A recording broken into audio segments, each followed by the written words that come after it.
What's going on, guys? Welcome back to another Game Time Discussions. I'm Emery Cousin, sitting with Cameron Selby, and we're going to be doing the Sunday Night Live. It's going to be a fun DraftKings show. We're going to talk about some picks, of course. We're going to talk about this last week and recap the Cowboys versus the New York Giants. But yeah, very Yeah, it excited. should be a fun slate. A lot of the quarterbacks that we were talking about, I originally thought this is going to be a possible week to even do a 20 max and just throw a bunch of lineups out there with a bunch of quarterback and skill player combinations. But we've kind of dwindled from that, and we're kind of just targeting a um, few good spots to take advantage of. There's some value on the board, basically at every single position.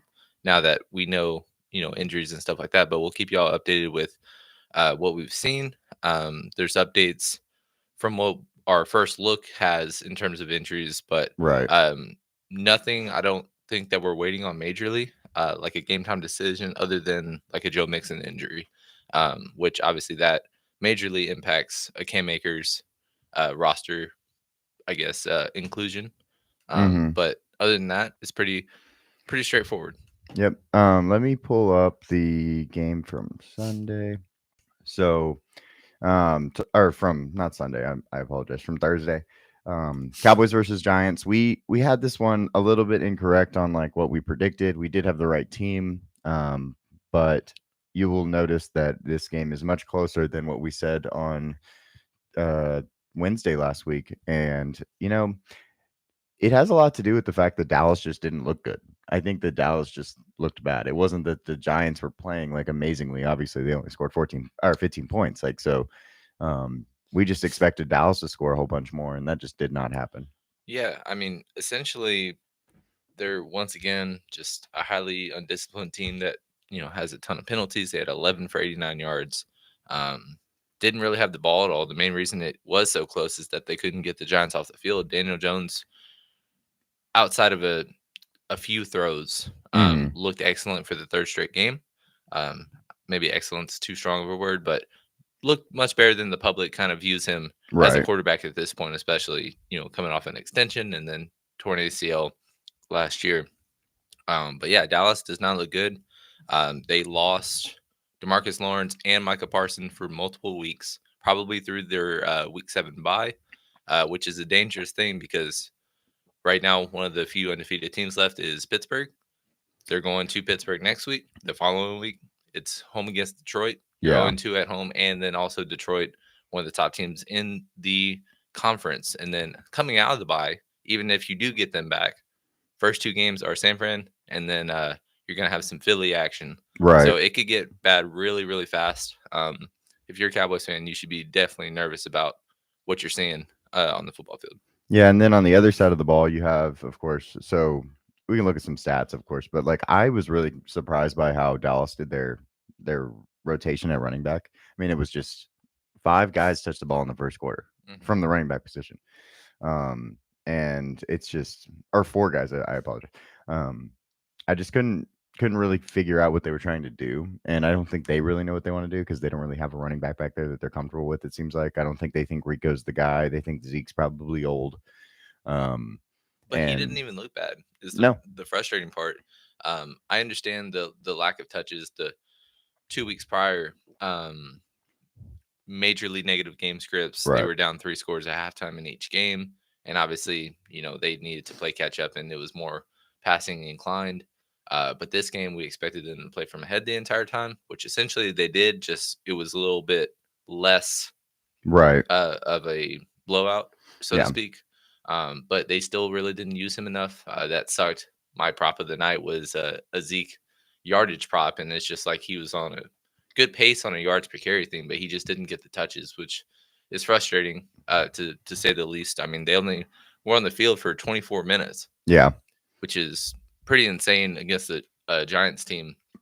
I think Daniel Jones, it started kind of getting incompletions and stuff as they were trying to, play catch up at the end, but he was pretty much lights out in terms of just not putting the ball on the ground and putting spots where they needed to. Um, but yeah, that was pretty interesting game to say the least. Takedown wise, in terms of our showdown lines, after that CD touchdown, top yeah, five everywhere, and we were like, oh, it's going to be another one. And then Dallas didn't touch the ball for, or they had the ball 1 minute for the next 16 game minutes. And We that also, just kind of yeah, and threw a wrench in we things. didn't have Greg Joseph. No one told me Greg Joseph was gonna have Going to have 19 points. five freaking field goals. The guy that I actually had as my pick of the night was Malik Neighbors for his over 10.5 targets. And then we gave two kind of when we did ours, but Right. he had 15 targets. Wandell had 14. We know where the ball's going in this offense, and Malik Neighbors did come out of the game concussed. I don't know if he'll play in week 5, but I think based on what the Giants are thinking, he will. We'll see. It normally takes about a week for concussion protocol and stuff, but it Yeah, was but Thursday night. you get the 3 extra days, Yeah, so it's not long term concerning. There's no, reoccurring or right, history of concussions with him. So he should be fine week 5. Like I said, with Dallas, just they're thin now, and they're just going to be absolutely decimated. right, I don't even know how this defense will look going forward the next few games, but Pittsburgh's been kind of one of the grinded out teams, just not wanting to run up score. They still haven't scored over 20 points. Maybe that's going to change hopefully today, yeah, based on who we love. But that could get bad. And then Detroit, obviously one of the best offenses in football. That's like a 35 to 40 point, possible outcome, obviously for Detroit when that comes. So yep. And then we'll get off this game and we'll go to the next few games. Of course, we'll change it over to the. I'll let Cam talk about the weekend. Looking at the games here. Starting off in New Orleans, Atlanta, and going from there. So I'll let you talk about bad weather because I know yeah, you have that. so there's not anything too crazy today.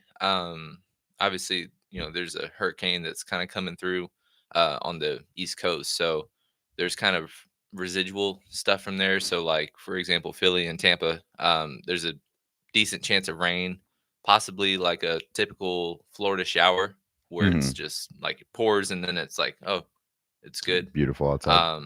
But that's probably the worst weather game. It's one of the 5 highest totals, so it's like, um, obviously, if you want fireworks in that game, you're probably not going to get it, obviously. And then also, AJ Brown and Devontae Smith being out does not help Philly at all. Right. And then Chicago and the Rams, there's going to be some wind, so about 15, 20 miles an hour, 12, 15 to 20 mile an hour wind.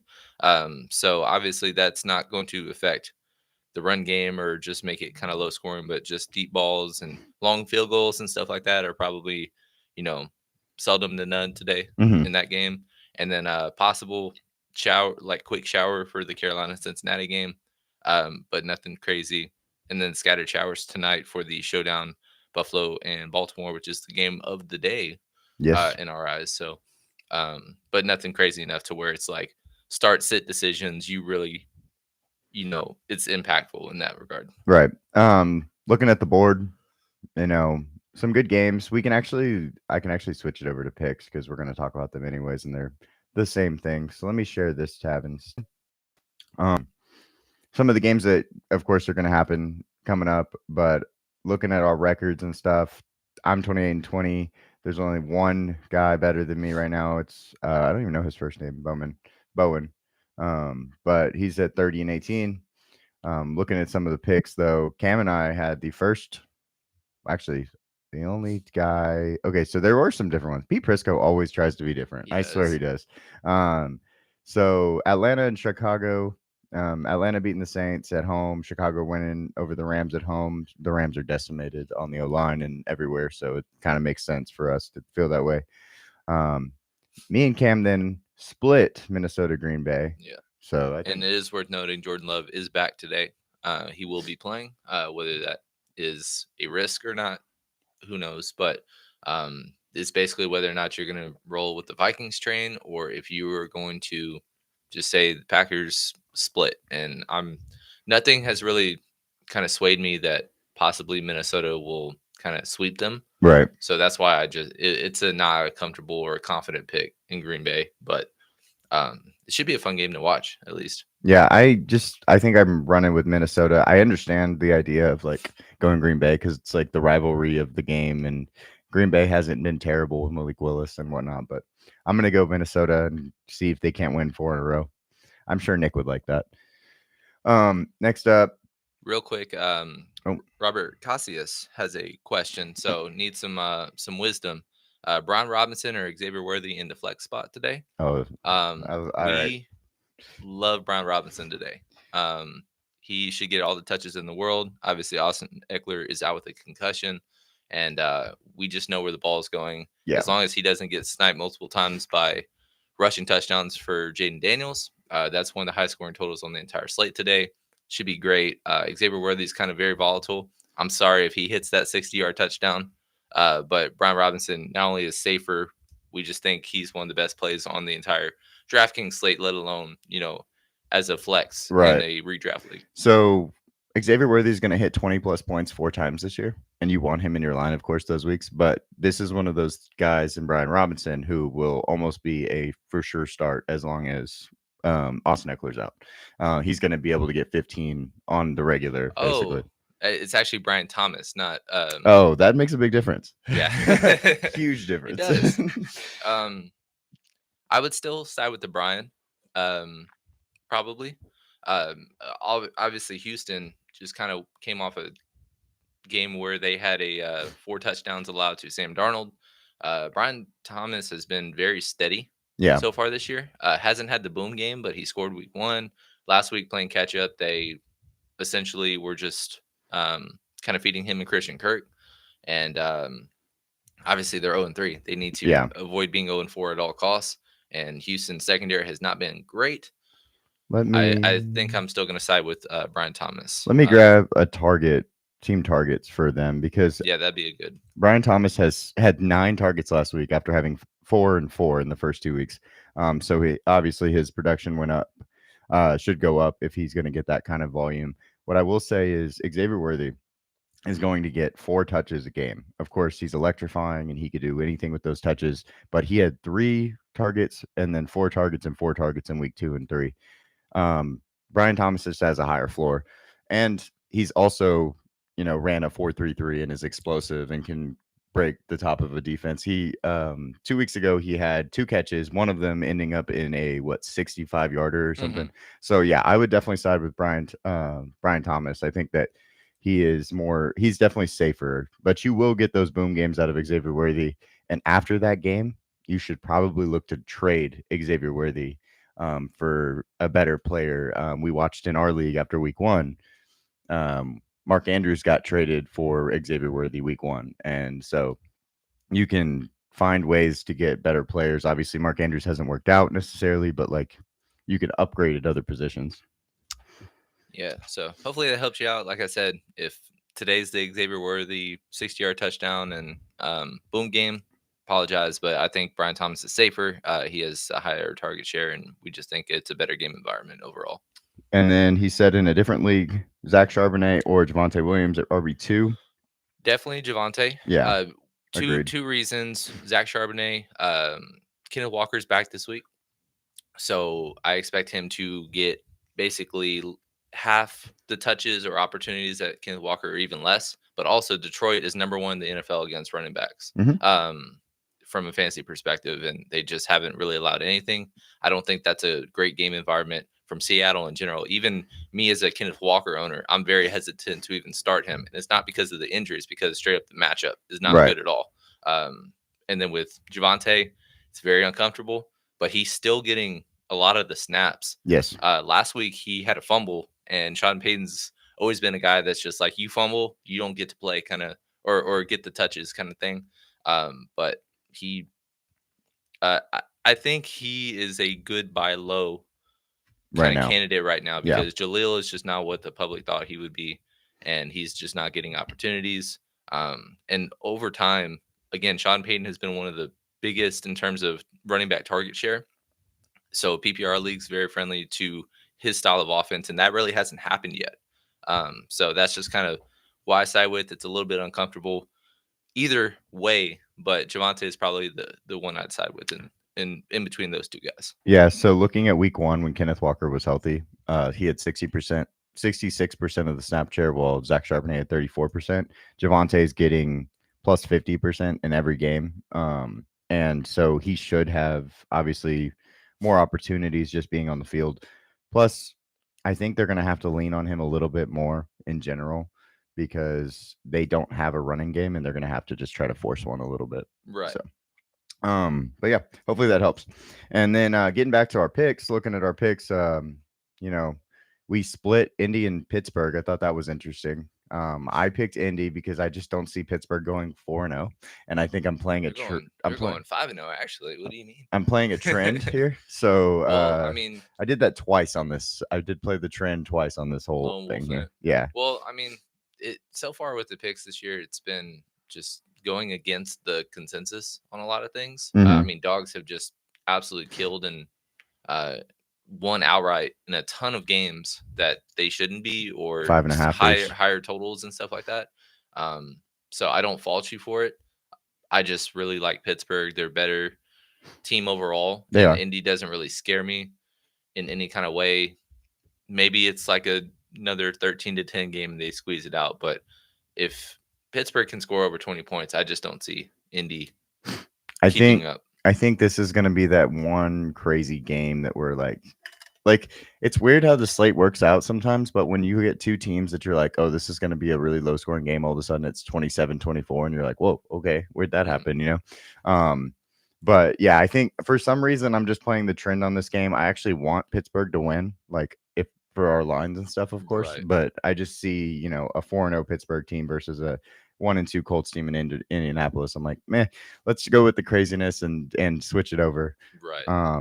At the next game, Jets across the board against the Broncos. Philly across the board. One Tampa Bay guy picked Tampa Bay. And then you got the Bengals. Everybody picked Cincinnati. They're 0-3. I don't see them going 0-4 against the Panthers. I completely agree with that. Jacksonville, we split. Jacksonville, Houston, we split. And you did this last week. Yes. And I'm going to do it this week. I'll take the bullet. I As don't long as one of see. us gets it I right. don't think Jacksonville's going 0-4, and it comes at the cost of the Texans, of course, here. Mhm. But it is an in-division rival, and I just think that they're probably better than that. So we're going to go ahead and click on Jacksonville and think that they can get a win here in Houston and make this division really interesting if they're able to do that. What's fun, or it's not even fun, because going 0-4 is not fun. No, But no, what it's I not. would say is that even if they do hypothetically lose and go 0-4, usually for most situations, you'd be like, that team's dead, season's over, move Right, on, make a change, something. As long as they don't do something stupid, right. I actually think that they're still not dead, because the next four are very winnable games, 3 out of 4 at home. The one on the road is Chicago. And Chicago, while we believe in and like, they're very close from a talent versus talent perspective. Yeah. Jacksonville and Chicago, in my eyes.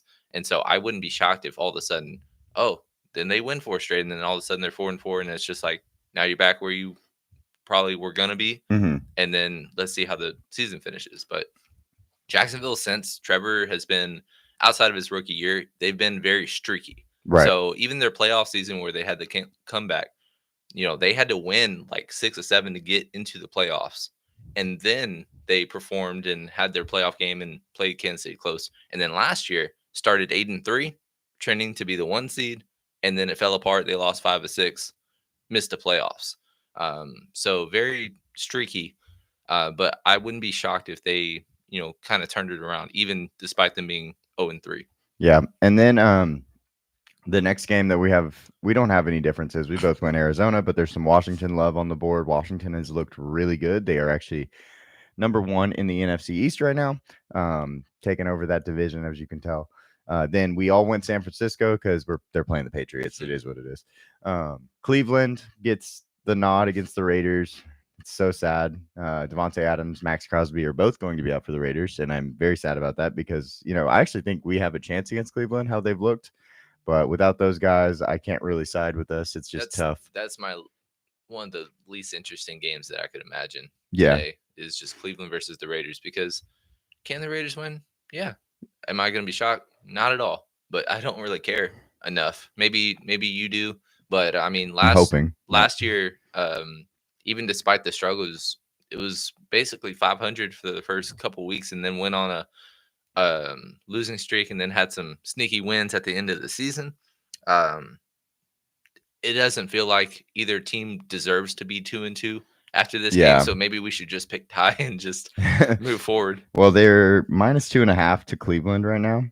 And so they don't even they're not even comfortable in Vegas saying like, oh, Vegas is going to lose this game. I mean, it's in Vegas. They get about 2 points, 2.5 points for that. So maybe that's why. But I mean, it's just not a pretty game, like you said. But we might have some love for this game later on. You know, I might throw some wrenches out there.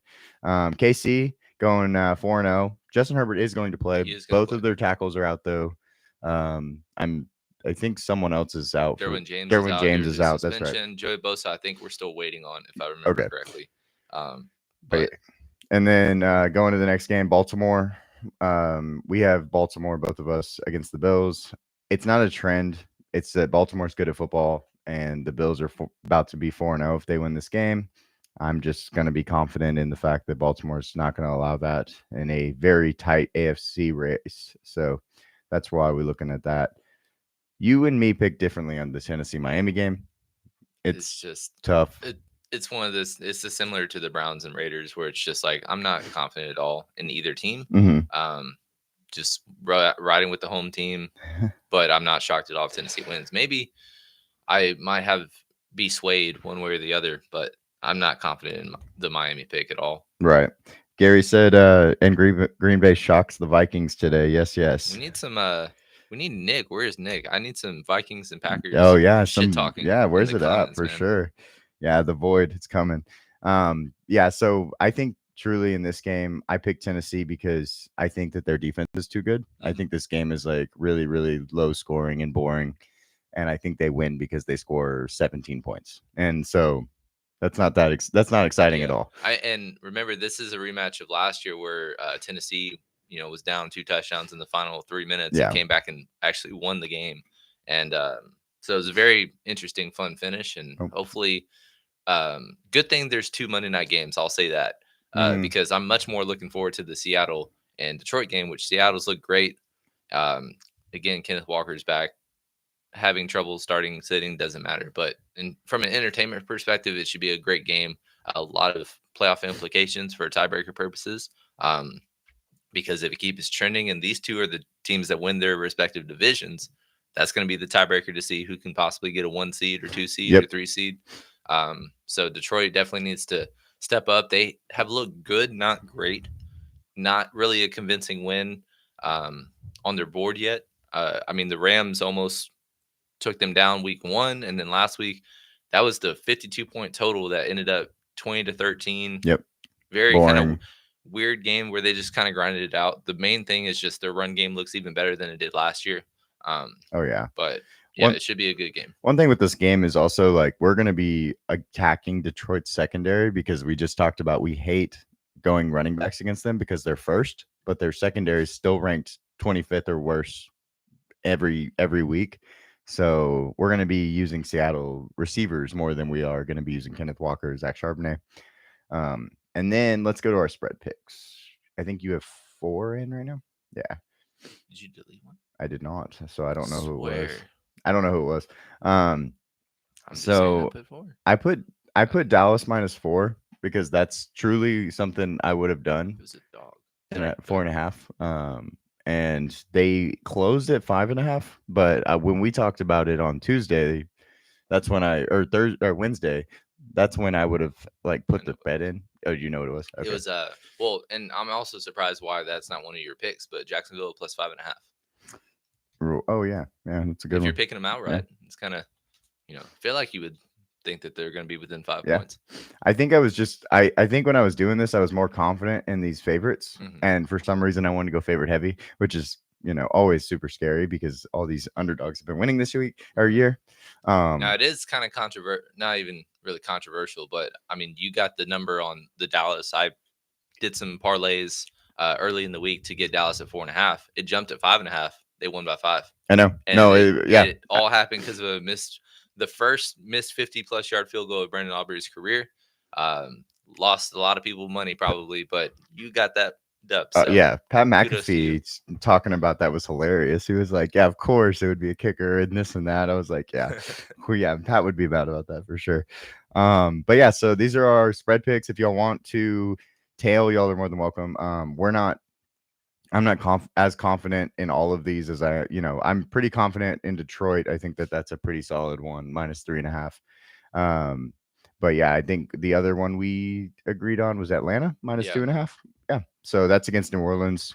We just think that an in division game, New Orleans has been better than they should be, and they're going to learn that they're not as good as Atlanta today, basically. Yeah, So Atlanta's look fantastic. They're the best 1 and 2 team clearly on the board, and if it weren't for them just kind of starting out, and even if they were 0 and 3, like I would have no, it would be like by the dip or by right, the NFC South title like odds, because we were looking at that and they were like, obviously they started out plus -1 to start the year, and now plus they were, 180 or something. yeah, and if they would have been 0 and 3, they would have been like 260. Yeah, But yeah, we really like Atlanta today, and we'll be picking some of them. yeah. We'll It's talk a fun about game. that right now. Let me move over. Hold on one second. We're gonna start in a different way this week, so we're gonna actually not do main until 10ish because we know that most people like Kind of get their in about an hour. yeah they like their sleep. So let's let them sleep, and when they get here, we'll start main for the most part. Basically, it's gonna be We'll be talking about similar guys, yeah. We're gonna because we'll start be with doing early some early only. only, some Hmm. afternoon only, some Sunday, Monday showdown. There's a prime time slate with 3 games this week. So we'll get into some of those like fun, unique contests that no one else is going to talk with that we love to play. So Yeah, and so looking at this one, I'm sorry, this is early only. Um, we're going to go through our quarterback stuff. Cam and me kind of switched up how our style is going to be so that we make sure we get y'all our, if there's a lineup that we're like, this has to be something you play. Like, we, of course, make a whole bunch of lines, but there's going to be a line every week that we're like, this is the line we would say is our cash build. It's the line that we're going to put the most money into. And we're going to show y'all that. We don't have to start with, we're not going to start with that, obviously, but I want to make sure everybody understands when we do that, we will talk about it. Some games to target on this slate. Jacksonville, Houston is a big game. yeah, that's probably the main game I want to build around from a skill position perspective. If you want to, it's uncomfortable stacking Trevor. He's going to be relatively unowned, but it's not a terrible spot. I mean, like I said, Sam Darnold went for 4 tugs last week against them, so it's not like it's a out of the realm of possibilities of him being a puke, or it's not even a puke, It's but mid just tier, yeah. it's a mid tier. He hasn't played well, and they're 0 and 3 dogs. I expect ownership to be very low. So, and options are easy to get to. Brendan Strange is still 31. Christian Kirk is 54, I think. Yes. Brian Thomas right near that at 52. So really easy to do a single or double. Obviously, Houston's much better against the run than they are the pass, which is a complete opposite of what it used to be, 2+ years ago. Yep. But yeah, it's not a terrible way to go if you want to. Probably won't be doing that in an early only slate, but he's worth a sprinkle if you're doing a ton of lines. Yep. Looking at him also, like he just hasn't had a game over 13.3 points, so people are going to be as far away from him as possible.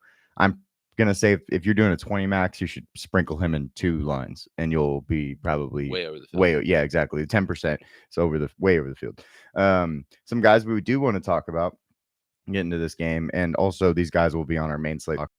That always helps. But Stroud, he has not had his boom game yet. He's actually come down in price pretty much the whole year. He's, every single week he's come down a little bit. So now he's at 7,000. We know that he can go for 5 touchdowns, and Tank Dell being out, Joe Mixon being out, Damian Pierce being out, we know where the ball's going too, which is always nice.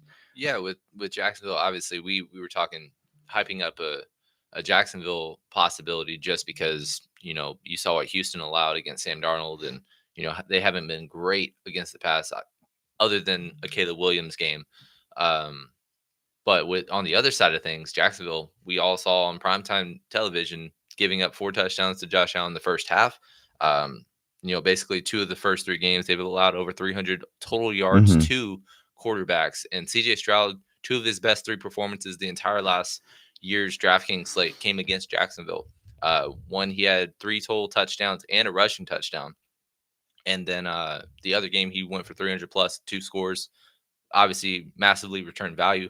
I actually am interested to see what his ownership will be today. But Nico is a core play. Yes. Obviously, Tank Dell is out. if Joe Mixon plays, I don't think that dips him at all because I don't think they'll just give him a workhorse workload and they'll still be focusing on CJ Stroud. His boom is coming.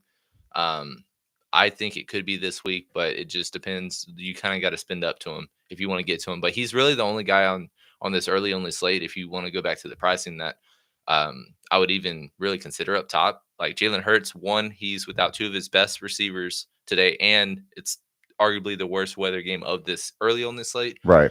Joe Burrow, you can, but it's a little risky. He had his final breakout game last week. It's just a game we're not getting to, but if you want to, that's fine.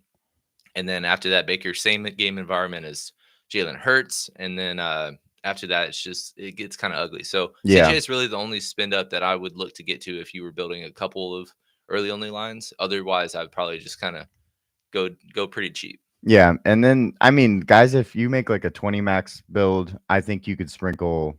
So you'd have CJ. I would sprinkle some Joe, maybe. I guess maybe, I don't know, Anthony Richardson in one line or something. Sam Darnold's on this slate. If you want to go back to that, I don't know that his floor is going to stay obviously as high as it's been. I don't think that that's a realistic thing. But if he is going to be MVP Sam, then it will. But Trevor Lawrence is a guy to get some sprinkles of. Justin Fields, though, is the guy we're going to talk about. I mean, and last week, I mean, he threw 32 times against the Chargers, 19.4 fantasy points. He was actually really productive and really efficient, 78.1. 6 attempts, only 6 yards, but he did score a touchdown. It's like Justin Fields is finally, I think, in that offense and comfortable, and they're really putting that offense around how his style is. And he's looked good. We will talk about this until we die, the Caleb versus Fields argument, but like it also matters where you go. And I think this was actually a really good fit for him. And that's something we talked about early in the year was Pittsburgh was a good fit.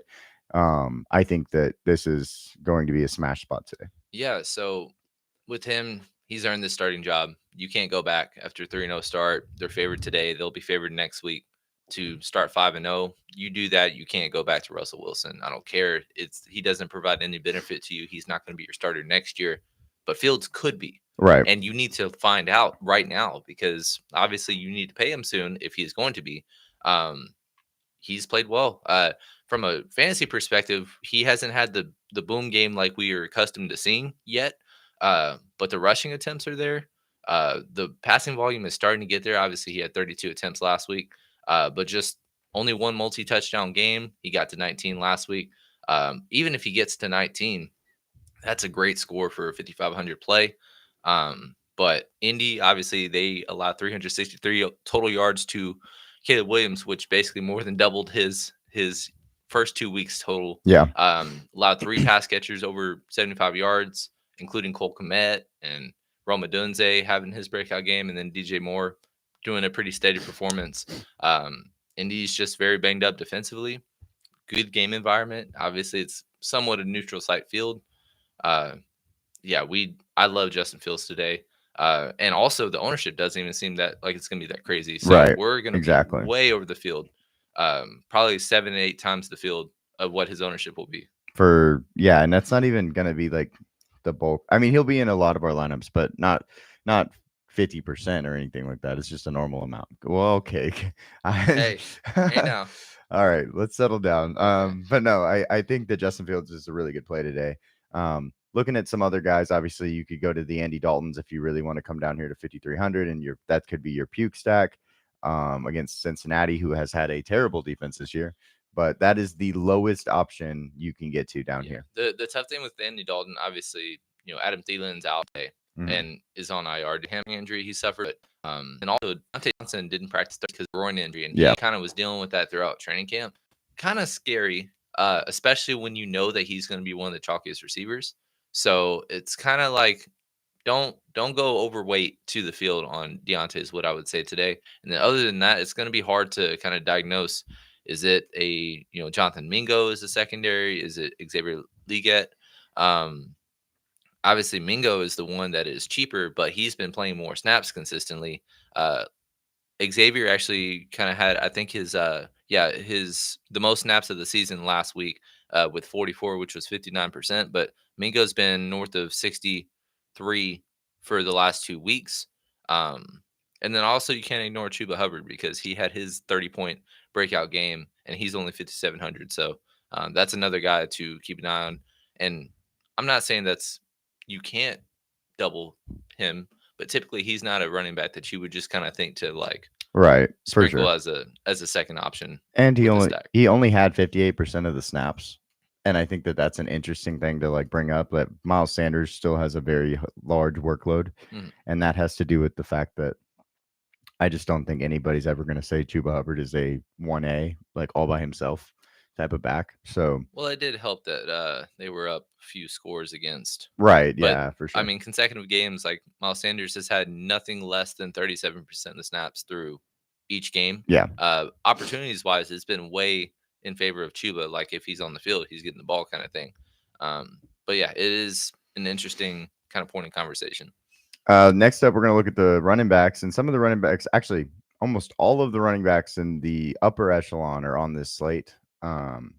So this slate is our only if you just got here and are coming to hang out with us. But Saquon, Brees, JT, Bijan, Kyron, all these guys up here in the plus 7,000s, we're going to be getting to somewhat. We're actually going to talk about, ownership wise, who we're going to get the most of and who we're going to try to fade and hope that they don't, end up beating us. But the first guy is definitely Saquon. Saquon Barkley is going to have a insane share today because of the fact that Devontae Smith and AJ Brown are out. He's had 36.2 and 36.6 in 2 games. The worst game he's had is 17.6. That's almost a floor game. He had a free square this week for a little while. Hopefully you got in on it. He had a touchdown prop, rushing or receiving. It was even on Prize Picks, and we got in on that, so that's good. Cam found that, and it was the easiest play on the week almost. Yeah, he should have north of 30 touches today. Once again, AJ Brown, Devontae Smith both out. Also, weather. If there is any kind of weather that only favors him even more, obviously you look at he has just gone right into being a huge workhorse role. He's had 36 points in 2 of his 3 games, and Tampa, outside of last week, which Denver complete committee running back wise, they still gave up a lot of yards per carry, but the first 2 weeks of the season against competent run games, which is Washington and then Detroit, gave up north of 150 total yards to running backs. Mm-hmm. And Saquon is all they have. That's all they really give it to. There's no Kenneth Gainwell or Will Shipley kind of Right. sniping him for touchdowns or anything. And even though there's still a tush push there, it's not like they're afraid to give Saquon the ball when they get to pay dirt. Obviously, he was the only 2 touchdowns last week. And then week 1, he had 3 out of the 4. So, yeah, great spot today. If you can get up to him, it's a really easy click. Him and Goddard are going to be very, very popular in terms of either of their respective positions. They'll probably be among the top 3 in my eyes. Yeah. But yeah, you can't go wrong. Not somebody to fade entirely at all.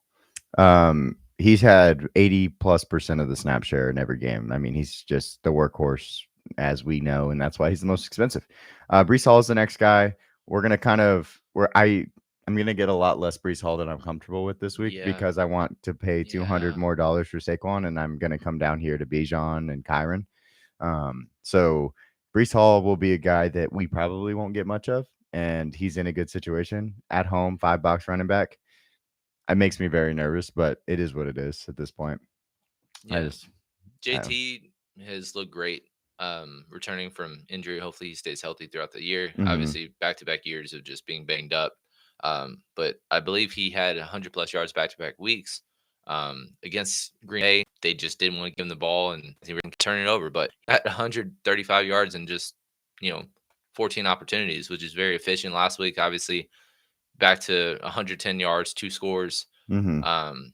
Yeah, he's great. Not the best matchup today. But if you're trying to correlate at all with like a Justin Fields stack, I don't think you need to today. However, if you must, He's the he's guy the to only do it. guy I would even consider. I'm not even going to try to guess which Indianapolis Colt receiver is just going to go off today, and obviously there's no tight end viable. You're not going to go for Alec Pierce or No, yeah, I know. not going to do Kind of gross. Next guy that we have to talk about is Bijan. Bijan is one of our higher played players this week. He is in a smash spot. He had 3 touchdowns last year against New Orleans in their 2 games in a much lower snap share. This year, he hasn't had his boom game. It's coming. He's a 20 touch guy. He's the $5 running back. He's finally getting even more snaps. There's no 50-50. Yeah. Even though Algier still has a role, he's been incredible with what he has. But like Em said, he had a frustrating role last year. But both games against New Orleans, he had 100 yards and a score in one game, and then the other he had 2 scores over 100 receiving yards. Yeah. Just incredible. 2 of his best games were against New Orleans last week rather, with New Orleans. Obviously, why am I blanking? They came out hot They came out hot this year, but it's Saquon. Saquon. They gave up 150 plus yards, 2 scores to Saquon last week, but very negative game scripts for the run game that they played the first 2 weeks. One, it's Carolina, and then also they were down 4 scores at halftime, and then they were up 3 scores against Dallas, and then also one of the worst running back rooms in football, and they're not really prioritizing either one. This is in the first true workhorse running back. They absolutely let him smash, and I believe he was RB1 on the week. Mm-hmm. Bijan, he's been very steady and consistent. Not the boom game yet. He hasn't hit 100-yard bonus. Could be coming today. Another one of our favorite props was an even Bijan touchdown that we think he'll hit.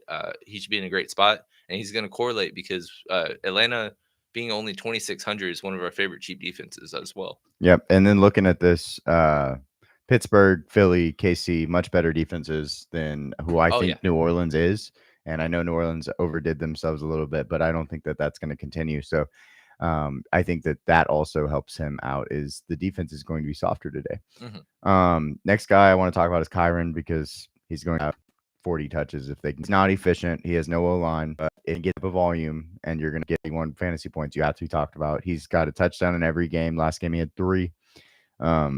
It's just the fact that he's, like I said, he's not going to be efficient, but you have to have a little bit of want of getting Kyron if you think that he's going to, be able to do this. He is playing Chicago. It's a little bit tougher, but yeah, even he kind of humbled us a little bit last week just because like Cooper Kupp's gone and Nakua's gone, and O-line. It's just the first game without both, and there's no O-line. And it's just like, well, they're going to feed touches to somebody. And Sean McVay's always been like these are my guys. They're getting all the spots. And we should have known, even though it's San Fran, they were touchdown dogs. Didn't matter. He was going to have all the opportunities, maybe not efficient. Again, less than 4 yards to carry again. He's going to have less than 4 yards to carry in many games this year because of their lack of offensive line. Right. That's not an indictment on him as a running back, but it doesn't matter in fantasy football because you can have less than 4 yards to carry, but when you had 3 touchdowns, you're one of the best plays on the slate. And that's what ended up happening last week. He, obviously was the biggest reason of their comeback, and I think he was optimal. Yeah, I think last week he was one of the optimal players in the line. He was less than 3% owned. Yeah, and it's just like we should have known. Yeah, but someone had to, right? He had 90% of the snap share. 10% going to Ronnie Rivers. They're just going to ride him. And Blake Corum has not played a single snap they were down 41-10. Yeah, in week 2, Blake Corum got 8 snaps, and that was because of the fact that they were up by so many. Or no, they were down. Sorry, that was the game where they were down by 20 points or something. He got 8 straight runs at the end of the game. Yeah, great. So yeah, Kyron, you kind of just need to possibly just sprinkle him in because you don't want him to. He's going to beat you in some of these weeks just because of the volume alone. He has 30 touch upside, which is something we cannot say about anybody else on this slate. I don't care who you think it is. No one else has 30 touch upside truly, except for maybe Kamara, because New Orleans just wants to hand him the ball actually 50 times. Right. Because he's their best player. That actually, now that we're talking about Kamara, Chris Olave is most likely going to be out. No, he is going to play. He's going to play. I thought he was doubtful yesterday. So craziness. He basically hurt his hamstring in Friday practice, which was very concerning and scary. We weren't even on him to begin with, No. but as a bring back, if you like Bijan or like the Atlanta passing game or whatever, thinking of New Orleans, bring backs, he hasn't had his true boom until excuse me, last week he scored and I believe he had north of 80 yards. Right. Um, but then he gets hurt, and it's just like, oh, how are we gonna pivot? Who's gonna get the touches and stuff like that? At Perry, I think, is also out. But it sounds like he's gonna play. But when it's a hamstring injury and it happened very recently, absolutely do not touch whatsoever. That absolutely actually gives a little bit more of a tick to Alvin Kamara. Hmm. Rashid Shaheed disappointed a lot of people last week, but don't always just be like, oh, he sucked last week, so I'm not gonna pick him this week because that's not how DFS works. You gotta just be like, hey, ride the wave or Oh yeah, you have to have a short term memory. short term memory. So, What's but yeah, that was worth mentioning for sure because obviously that just kind of came out of nowhere. Yeah. What's up to Gail? Happy you're here with us. Yeah, let's make some money today. Um Next guy on this list for running backs, there's really not much that we're confident with. It's like you play the top guys or you come all the way down here to Cam Makers because he will be starting again. Last week, very pedestrian 9.9. They were done by 3 in the second quarter, I believe. Yeah, very early they were down 21-0 against So Minnesota. So he salvaged with his touchdown through the air. Is not what he's known for, but it should be a better game environment. He would be a 5 box running back if Joe Mixon is back to, or if he is out today. But there's still no indication whether or not he's going to play. right. He's somebody that we're going to be keeping an eye on, within an hour once inactive lists come out. But the cheapest guy that we're getting to, Man, because after hold on. all this, yeah, we got to scroll. Roshan Johnson, man, one of our favorite and highest owned fall Yep. late rounds. Obviously, he was a healthy scratch week 1. Week 2, he suited up and did not have a touch, and it was like, oh well, we missed out on that one. And all of a sudden, last week, because once again for the third straight game, DeAndre Swift absolutely sucked. He's just not good He at started football. getting more touches, and I believe last week, I have it right here. you did, Yeah, okay. 53% to DeAndre Swift, 48 touches or 48 snaps, and then 37% Roshan, 33 snaps. It was also Travis Homer was injured and out. But Yes. Roshan looked so good while he was in the game. As a pass catcher, as you can see, he had 5 targets, 4 receptions, 32 yards. That is exactly what they brought DeAndre Swift in for. And he's not even the best at it on his own team right now because I believe Roshan's actually really good at football. 4,100 is really cheap.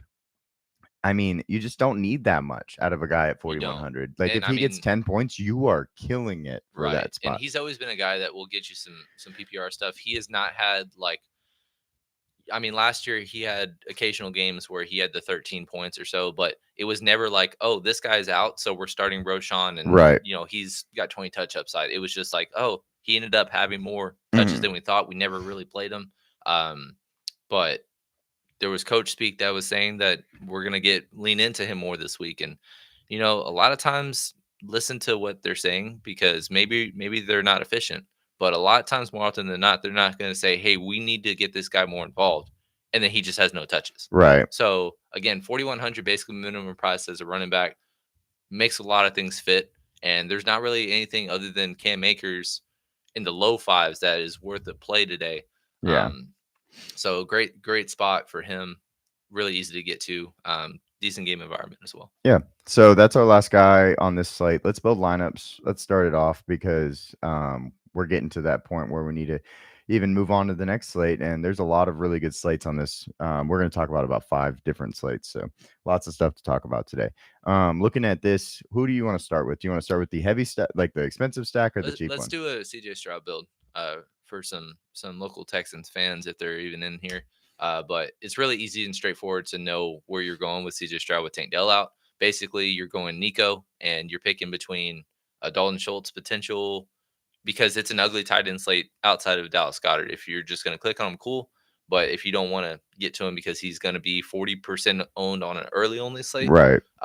Dalton Schultz, I think, will be relatively low owned, and I probably feel better about him getting more opportunities than trying to click a minimum price Robert Woods or one of those guys. For sure. So it's essentially either that or you just kind of double up and you go with Collins and Diggs, which would have been nice if CJ Stroud had some touchdowns last week because Diggs and Nico Right. were the Yeah. guys. Exactly. So Yeah, I think if you're not gonna play this Houston stack, you probably have to play Cam Akers. Like, if you don't play CJ Stroud with the stack, you yeah, probably play especially in Cam an Akers early on the other only. side. Like you need to get some pieces of both Jacksonville and Houston, Right. especially in an early only slate where there's not many games that feel like is going to be a high scoring opportunities. Yeah. Um, Lots of defenses on this slate that you can get to because of that fact, because you just expect them to be low scoring. Which guy do you want for Jacksonville?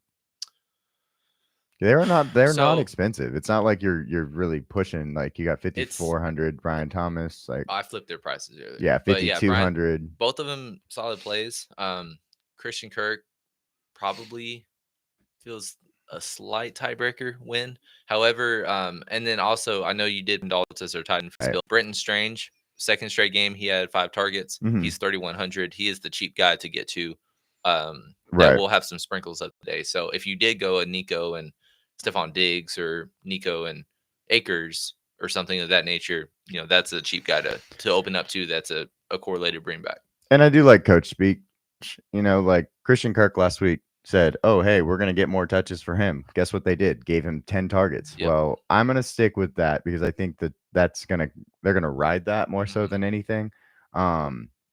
Let's grab a defense now that we have our stack in there. I know that there's a bunch of defenses on this slate. One of the best ones that we think is Pittsburgh this week. Just low scoring total, better defense or better team overall. Is there anybody that you would like to talk about? But low 3,000. Low 3,000, not necessarily. I mean, Pittsburgh, like you said, is somebody that we like. If you want to get all the way up to the Jets, you can. I mean, they finally had their breakout fantasy game last week with 16 against New England, home favorites, and all that good stuff. Or you can just go all the way down to Atlanta at 26. Right. They're a favorite at home against New Orleans, who obviously did not score more than 20 points last week. So let's thoughts? let's put the Pittsburgh Steelers in and Okay. then go down if we have to. I think that's probably a fine way to Sounds do good. it. So with this one, It's hard to get both of them. I don't know if we're going to be able to. We can try, but if we do, we're going to need somebody very, very cheap. Yeah. I'm more comfortable starting with Bijan. Okay. Let's start with Bijan. Do you want a New 52 Orleans per. stack? I don't think you need one. No, I don't want to force a. It could be a standalone play on Yeah. this early only. Couple of mid-tier receivers that are standing out to us. Obviously, if we're high on Justin Fields, we're going to be high on George Pickens. We think his boom game's coming today. That was my favorite prop of the week that we did in our first look of underdog and prize picks plays this week. Mm-hmm. And then also Deontay Johnson. Obviously, he had 14 targets last week, 5,600. He should be very, very chalky to click on. That leaves 45, and obviously we know what to do with that if we want to go that route. That guy right there. Yeah. Yeah, so that would be a fine build. And you can also, now that we have 400 remainder, if you want to, you can get up to the Jets. I don't know if price didn't matter, if you still would favor. I think you actually are picking Indy to lose, so it probably would be against your theory. Right. I just on the theory that they're not going to go 4-0. But that's just because that's how football works, and No, I know. it makes me a little nervous. But yeah, if I wanted to go to the Jets, it's a pretty easy I feel click. the Jets are the safer defense today. Yeah. So there you go. If you wanted to go all the way up to the Jets, if not, you can save yourself $1,000 even and come all the way down here to the Falcons, because that's our other team that we think is good. You could take, and then you could go and move some stuff around. From Schultz to Goddard, who's going to be a chalky tight end. Right. Obviously, would want to get a second Texan in there in some way, shape, or form. Or you can, you're 100 short for a Cam Akers, but right. You can maneuver around a little bit.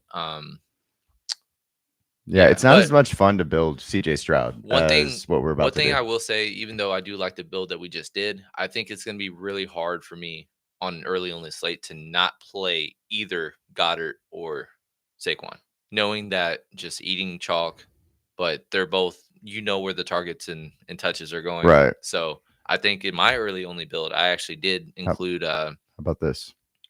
Go ahead. How about that then? Going Saquon instead of Bijan. Yeah, I think it's easy enough to just that's get fine. it, force I one in. actually, if we want to do another look with the Justin Fields look, because I love Justin Fields today, I actually was able to make a line that had both of them. Yeah, that's what I was gonna say. This is our. Remember, I told y'all we're gonna give y'all a line. This is the line. Like this is the line that we think will be the best line of the week. Cash wise, it's going to be a little bit chalky, but no one cares. And when you're going cash, like single entries, these are okay things to do with the chalky builds, especially in an 8 game slate. Right. So yeah, Um, this one we're j- gonna single stack Justin Fields. Um, I actually think it's interesting because tight end is so gross, especially early only wise. If you want to get to Pat Fryermuth, he's another guy that we were kind of mentioned. You know, you get 3 to 4 boom games and stuff like that. We've seen out of nowhere 11 target games, and last week Cole Kmet, after just nothing, yeah, he has looked 10 great. for 97 and a touchdown. So obviously they just gave up a lot to a very similarly talented and used tight end to Cole Kmet. 3,900 is really easy to get to, and if you do really want to get a double stack, very inexpensive. Yeah, In this build, actually, we're going to go all the way down. But yeah, we'll start off with our big boys.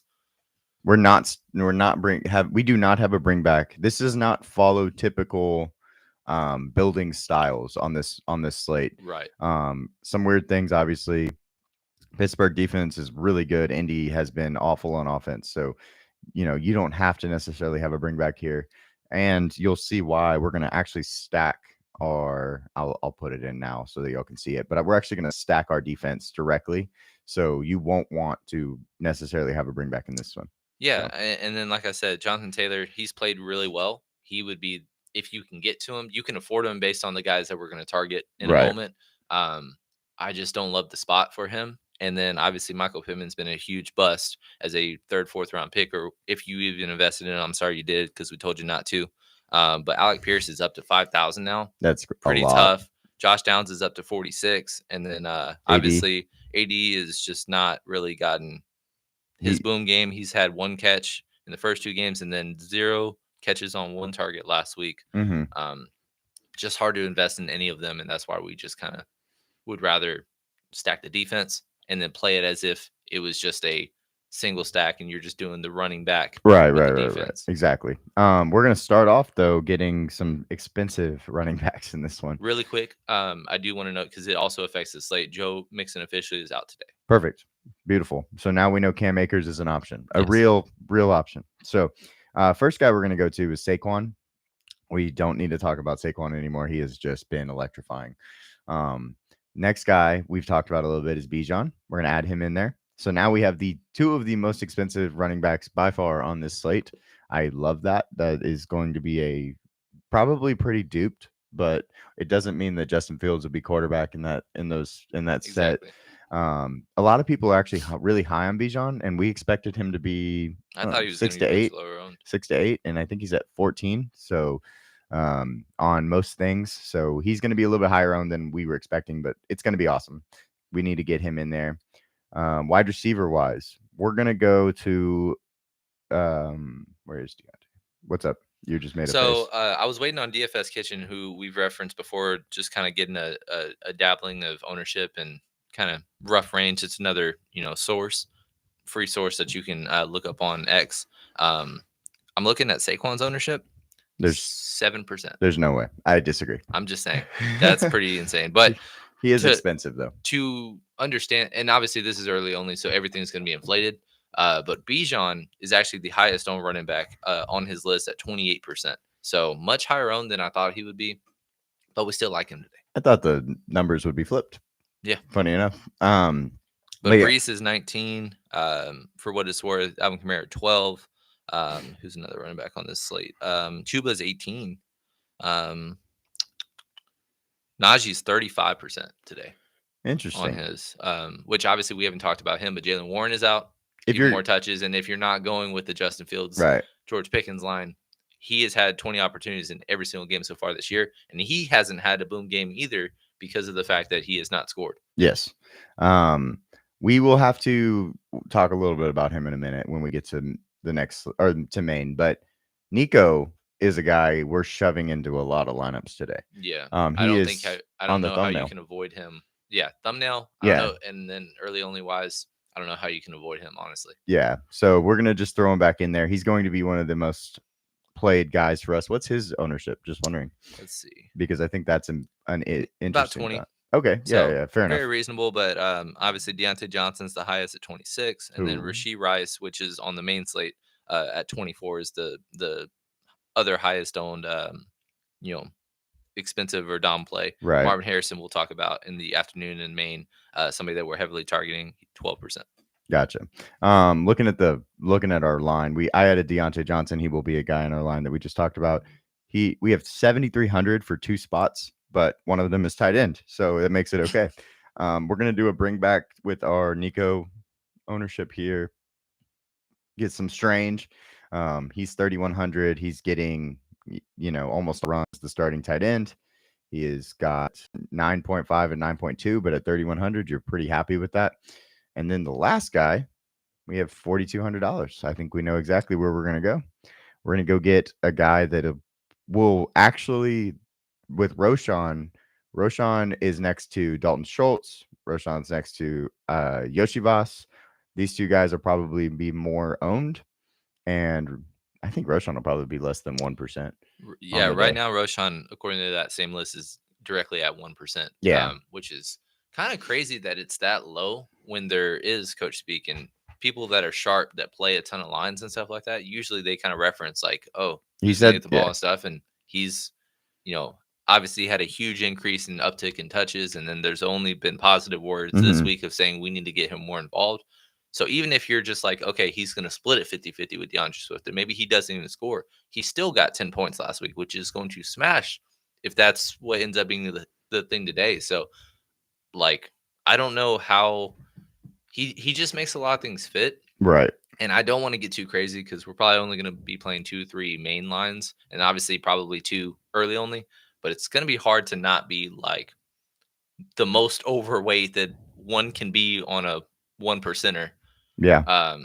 Yeah, we really like him today. Yeah. So let me show y'all. This is the line. This is it right here. So if you want to get this line put into your DraftKings lineups, this is the one we're going to be Early only.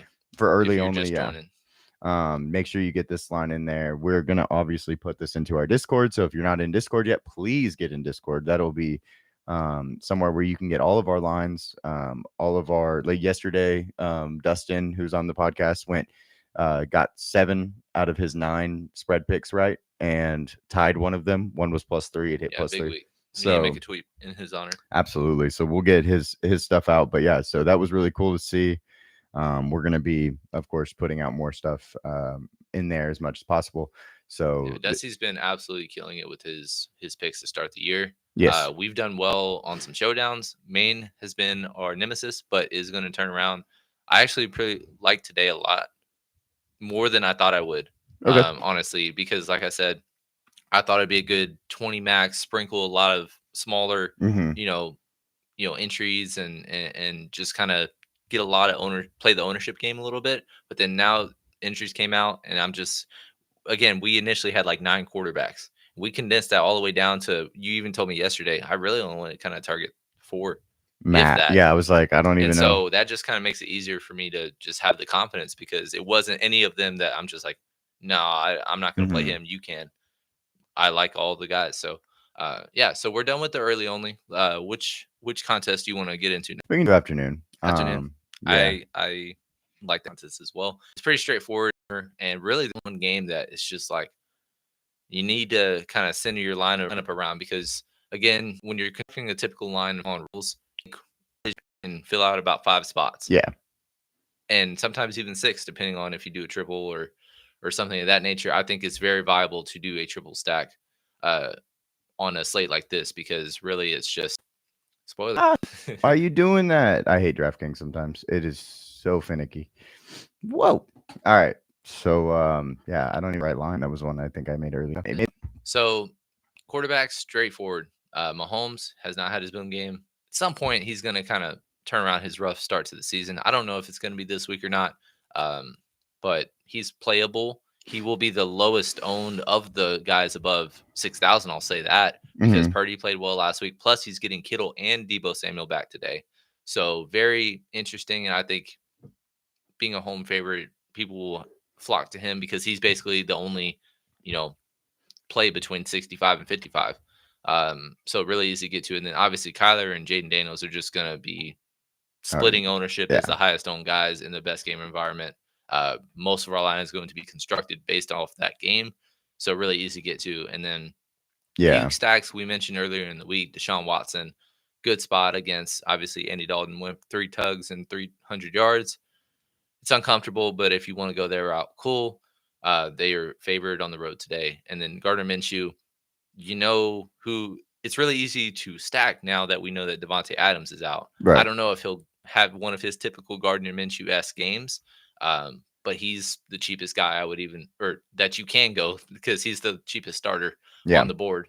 But keep in mind as a risk, Aiden O'Connell got some look at the end of the game last week, and it sounds like he's on a very short leash. So say he has a rough start, it could just be a Aiden O'Connell show, and that doesn't really affect the skill players negatively. But obviously, if you go with the Gardner Minshew stack, it's gonna kill your lines right there. Yep. The first guys, of course, we'll just talk about Kyler and Jaden Daniels because those are the only guys on the slate that I'm actually going to be getting any of. I feel like everybody else, of course, you named. If y'all want to go those ways, but I think that Kyler and Jaden are the best options by far. Both have insane both have rushing side, both have, who the ball's to. Tide is out for Arizona, so there are going to be some cheaper guys you can even get to on this slate with Marvin Harrison, who will be the most expensive. 28 points in this game against the Rams, and he came out early, didn't play the fourth quarter. Right. It's just he has insane upside. So Yeah. The most interesting question to me, because I mean, running backs, we only like about 3 or 4. yeah, Receivers, we pretty much know where we're going, and we know the certain cheap guys that we want to kind of build around. Tight end is very interesting because you go to that position. Obviously, Brock Bowers has been everything that we could have dreamed of already so far, and without Michael Mayer and Devontae Adams, even though it's somewhat of a tough matchup, and we weren't really getting to him before this news, um, we just know where the ball's going, kind yep, of thing, and he should be a very safe play. But also, I know Travis Kelsey's been awful, but it's not going to stay this bad for this long. yeah, And on a slate like this where you have that, and then obviously George Kittle's back, and it's kind of tough to trust how since it was a hamstring injury. But having 3 dominant tight ends like that can have the 20 to 30 point upside and then still punting is kind of a scary thing because obviously there's guys like Jordan Akins who's had some good target share since David Njoku's been out. Elijah Higgins is a wide receiver converted to tight end that obviously will step into the McBride role, but I don't know for certain if he's going to get all of the production right, because for it could sure. very well be Greg Dortch is going to get more looks now. And that's actually kind of the idea that I'm kind of going with in Kyler Murray builds is he's my preference on a secondary stack. Hmm. But even if you don't believe that, Michael Wilson, who's played well, had 9 targets last week, the same price essentially. He's even cheaper. So yeah, that's kind of an interesting conversation. And then obviously Zach Ertz has been very safe. He hasn't scored yet this year. Hunter Henry 2 weeks ago had 100 yards at halftime. So very interesting from a tight end perspective of what we're going to do today. I if we're going to do multiple lines, I'd like to do one with the cheap and then one with an Okay. expensive one, probably Bowers. That'll probably Um. make you a little even happier. But that's kind of just something I wanted to say. Okay. Well, we can start. Where do you want to start? Do you want to start with the Jaden Daniels line, or do you want to start with the Kyler Murray build? Because I Let's think do a we should Kyler just build. build two. Yep. The Kyler build we can actually talk about because we have him as one of our favorite builds. I think that this build that we have, that you should be playing if you have an opportunity, will basically have all the guys that we want as much as possible. Uh, there's going to be some guys. Let's talk about wide receiver. Marvin Harrison is definitely going in our line if we have Kyler. Mm-hmm. I think you said Greg Dortch possible. You said the other side of it with Michael Wilson. They're both 42 and 43 respectively. But Elijah Higgins throwing him in there really helps your It saves salary. them a So, ton. and we know who's going in this Yeah, line, so it and makes it then a little easier. those cheap running backs that kind of open up, they're not on this afternoon slate. So really, the cheap ones are a Jerome Ford, but his production has been kind of spotty. Last week, he kind of gained more of a roll back. Obviously, the Raiders are in a small sample size, worst against the run, and Max Crosby's out. Don't hate it if you're going to go that route. He's probably the one cheap guy I'd get to because sounds like Kareem Hunt's going to be active today. Yes. And that just kind of kills my interest in Carson Steeler or Samaje Perine, Mm-hmm. just because I feel like it'll just be a Dallas Cowboys esque committee. So really, it's just Jerome Ford, or you're going to spend up, and obviously, Alexander Madison. I guess he's worth a look. Like, hate it, but like he is. The problem is he just doesn't have any rushing upside, really. I mean, Yeah. he had no One. more than 5 Yeah, carries I don't know. in either of the 3 games. But really, to me, it's just there's 4 running backs or 5 running backs rather that are 6,000. Mm-hmm. I'd rather just kind of grab a couple of those guys. Yeah, and we know who we want, who the good ones are. Excuse me. Jordan Mason will be in one of our is a cash viable guy this week. He's still too cheap. I don't understand why he's 6,700 and not above 7,000. So we'll have him in there, and then we want as much. We talked about this earlier when we thought Brian Robinson over Xavier Worthy, but Brian Robinson is with Austin Eckler out, like he's going to have 80% of the snap share. He's going to have all the important touches. He's going to get the 2-minute offense. He's going to have everything. He should, in my personal opinion, have one of the highest floors on the whole slate. And if he falls in the end zone, you're getting 24 points out of him. And exactly. I it's mean, too and cheap. you've seen that if you want to click on his game log real quick.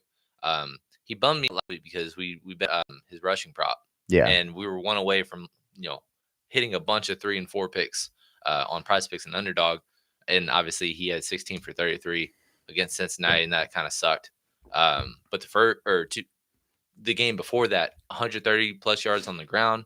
Then the week before that, he fell into the end zone, like him said, and he had 4 catches for 49 yards. Mm-hmm. But that's also with Austin Eckler having 50 receiving yards. Right. So he now is getting more of that. And usually it's interesting because you don't really see rookie quarterbacks, being able to correlate well with, a bunch of pass catchers, but he's really been kind of targeting his running backs so far. And so he has 8 targets through 3 games.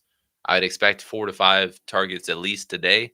And so even having that 100-yard upside, hopefully, and then also being able to score like 20 points is very reasonable to even assume. What is his ownership on there? Just wondering. So it's 14.9. Okay. He's one of my favorite. He's probably my favorite play on the slate.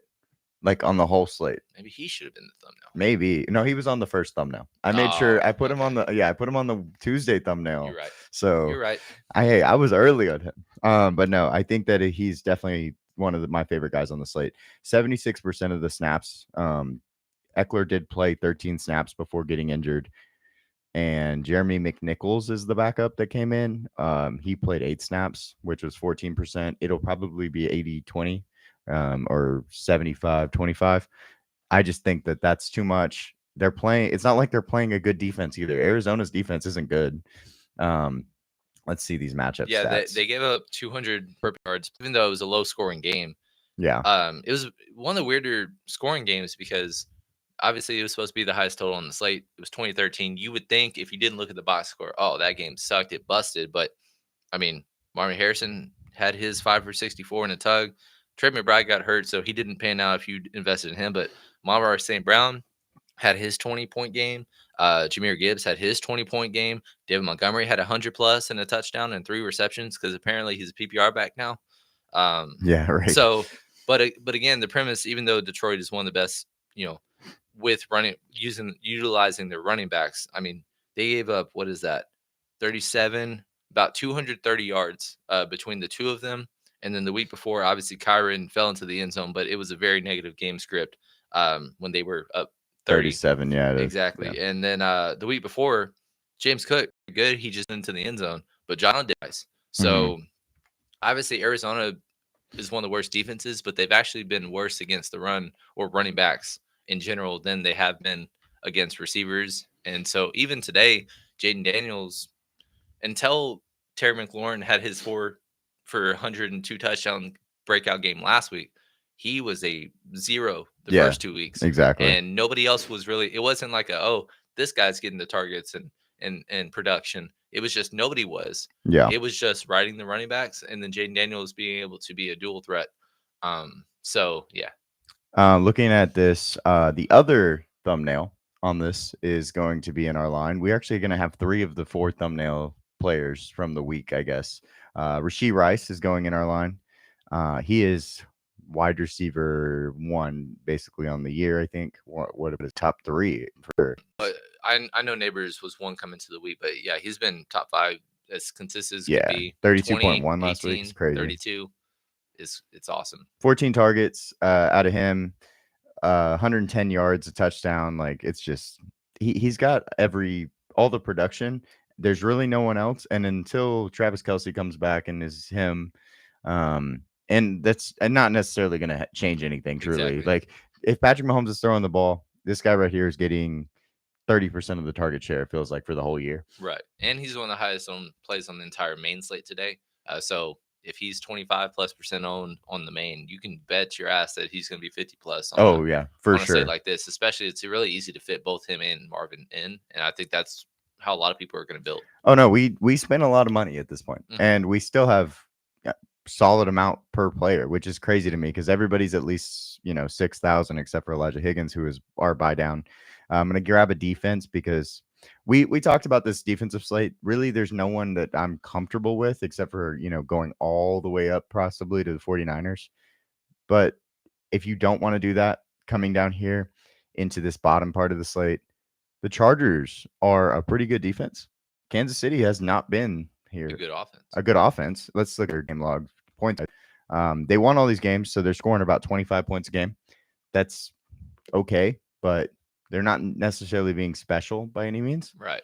Let's grab the Chargers. They're going to be, running the ball, grinding it out. They're not going to want to, have to throw it without either of their tackles in the game. Like, let's run the Chargers, and hopefully we can get a little bit of value out of them. Then that opens up, some money. What is the wide receiver that you want next? Because I know that there's some on this slate. Obviously, you got to get a value, and then we can see how high of a flex we can get. But a couple of names that stand out to me. Again, I mentioned Greg Dortch or Michael Wilson. Whatever your preference is, they're in great game environment, great secondary stack option, and then obviously we already have Elijah Higgins as a double, but I think I'm willing to even triple stack Kyler Murray in a 4-game like in a 4-gamer for sure. But then also Trey Tucker, because even with Devontae Adams and maybe lesser being out last week, 9 targets, 96 yards for on 7 receptions, touchdown.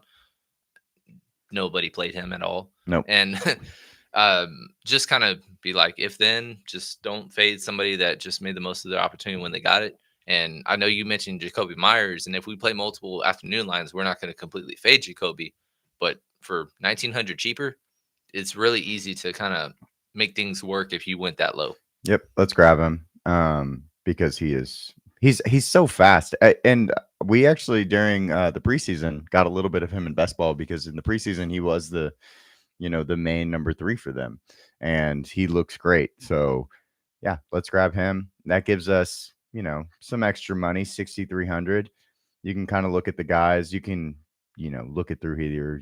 Travis Kelce's. You can get the Terry McLaurin if you want to go Terry McLaurin.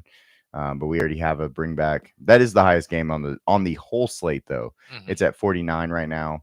So if you think that game's just going to go ballistic, you could grab Terry McLaurin. Any of these guys here. Ford, again, got to mention him. Xavier he's Worthy. One of the guys that we've just kind of overlooked. Juwan Jennings is an absolute don't ball. Look at this. He had 11 for 175 and 3 scores on a week that was a chalky Ayuk and Jordan Mason week. Had 49.5 points. Crazy. Awesome. But again, don't do that today because George Kittle is back, Deebo Samuel's back, and maybe Juwan has his like 4 for 40 that he can do on occasion. Right. But hopefully more players. He has no upside compared to others this week, based on the guys that are back. Yep, exactly. So it's very interesting. Brock Bowers again. weren't getting a lot of them, but we know where the ball can go today. He does play. He had his first pedestrian game of the year, and then his price has gone up even more just because people know. Um, yeah, we think he's probably one of the best tight end plays on the slate today because of the opportunity he'll have. Whether it's Gardner Minshew, Aiden O'Connell, it doesn't matter. He should have a very solid floor Yeah, today. I think he's going to have 10 targets minimum, and that's crazy to say for a rookie tight end. I'm that confident that we have to throw the ball first off. Yeah. And then second off, I'm confident that like when we need a guy to catch the ball, we're looking to Brock Bowers. We're not looking, funny enough, we're probably going past Jacoby Meyer, Yeah. which is crazy to me because I think Jacoby's really good.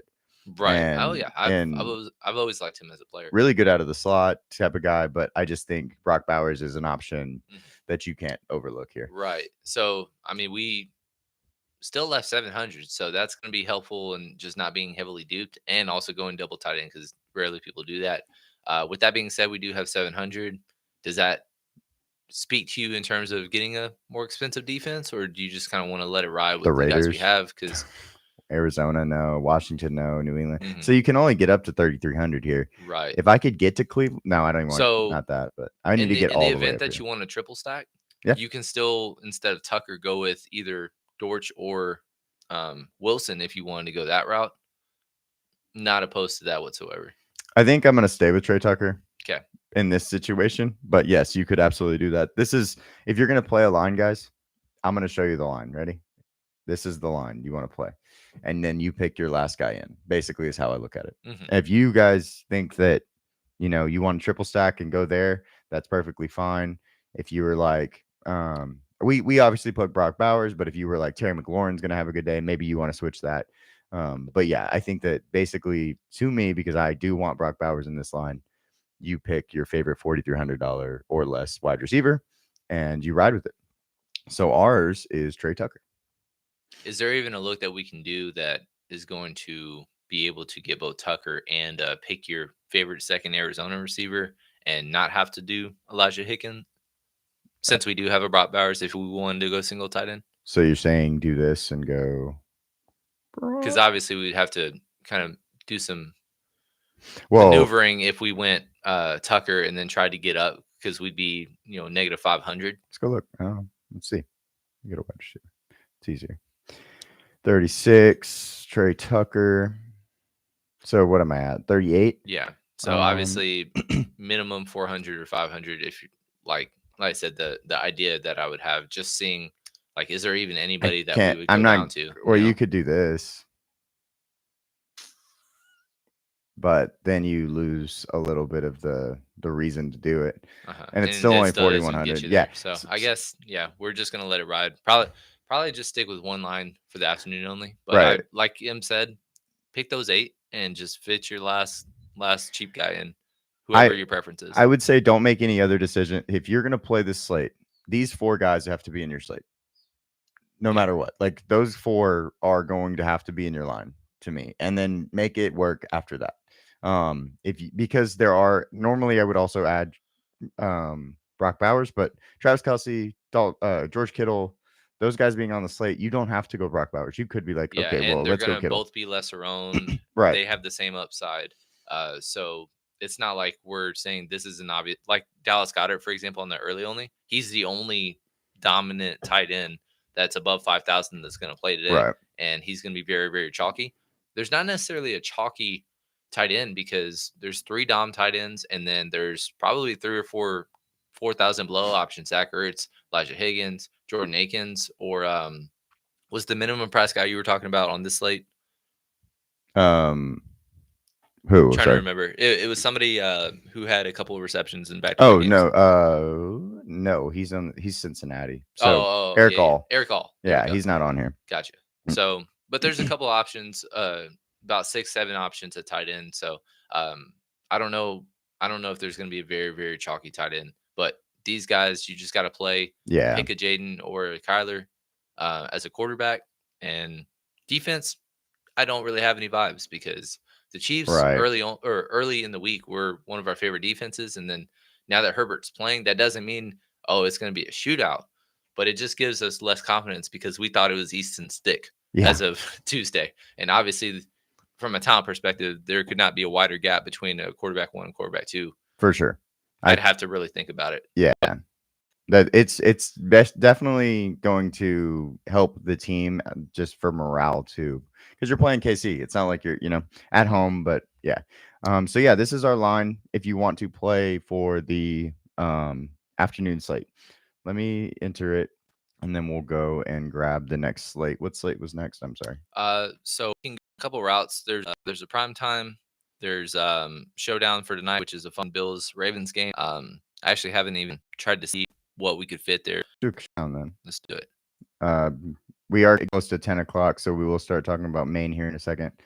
But I definitely think we should talk about the fact that, well, Monday's interesting too because it's a 2-gamer. So we talked about that. That means the prime time will be a 3-game slate, making it interesting.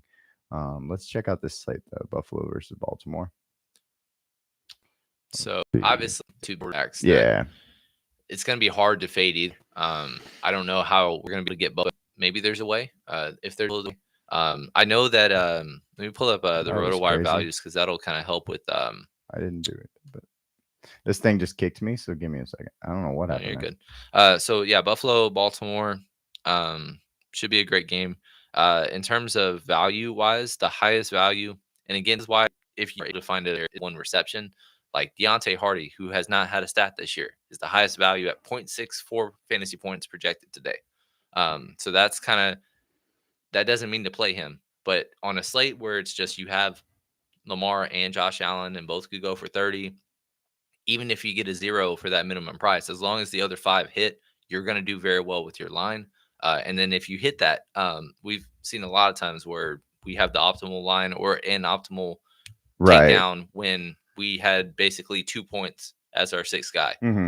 But yeah, another guy worth mentioning, Matt Collins. He's been getting majority of the wide receiver 2 snaps for the Bills. The problem is they've had very negative game scripts back-to-back weeks for the receiver position. So except for Khalil Shakir, everybody else has been very, very spotty. Curtis Samuel, slow start, had a better game last week, but still no more than he hasn't hit 20 snaps in a game this year. MVS is just getting snaps for no reason. Keon Coleman last week, or the first 2 weeks of the season, 73 and then 90% of the snaps, respectively. Last week, apparently he missed a team meeting or was late. Yeah. And so he was penalized. So he didn't play the first 3 series. And he was in a couple of our show, or at least my showdown line. So I was very nervous. But then his only catch was his first career touchdown. That kind of helped salvage. But then he didn't play much because they were up so much so early. Of course. So he's somebody that's very interesting because I know that a lot of people are going to flock to Khalil Shakir, but Keon Coleman being relatively inexpensive, and I just don't know if people are going to gravitate to him because he had his career low in snaps, but it's a week-to-week thing. Yeah, for DFS sure. slate. I want to hear who you think is a must play on the slate. Must play. I mean, obviously Josh Allen is a must play, I guess, but other than Josh Allen, I would say Dalton Kincaid. Okay. A similar thing of just we love him. He's so cool. Did you want him at captain? We might have to go a medium price captain, and I think it's worth it. If this game, we just want a close Buffalo game that isn't 20-mile-an-hour winds, that you actually target him before the third quarter. He has had a very negative game script all 3 weeks. Last week he had his touchdown, and it was awesome. But yeah, we can't stop thinking about him, because we love him. He's kind of the medium price guy, though. Now honestly, looking at this, and I actually think that, like I said, Khalil Shakir in a similar price range is somebody a lot more people are going to get to.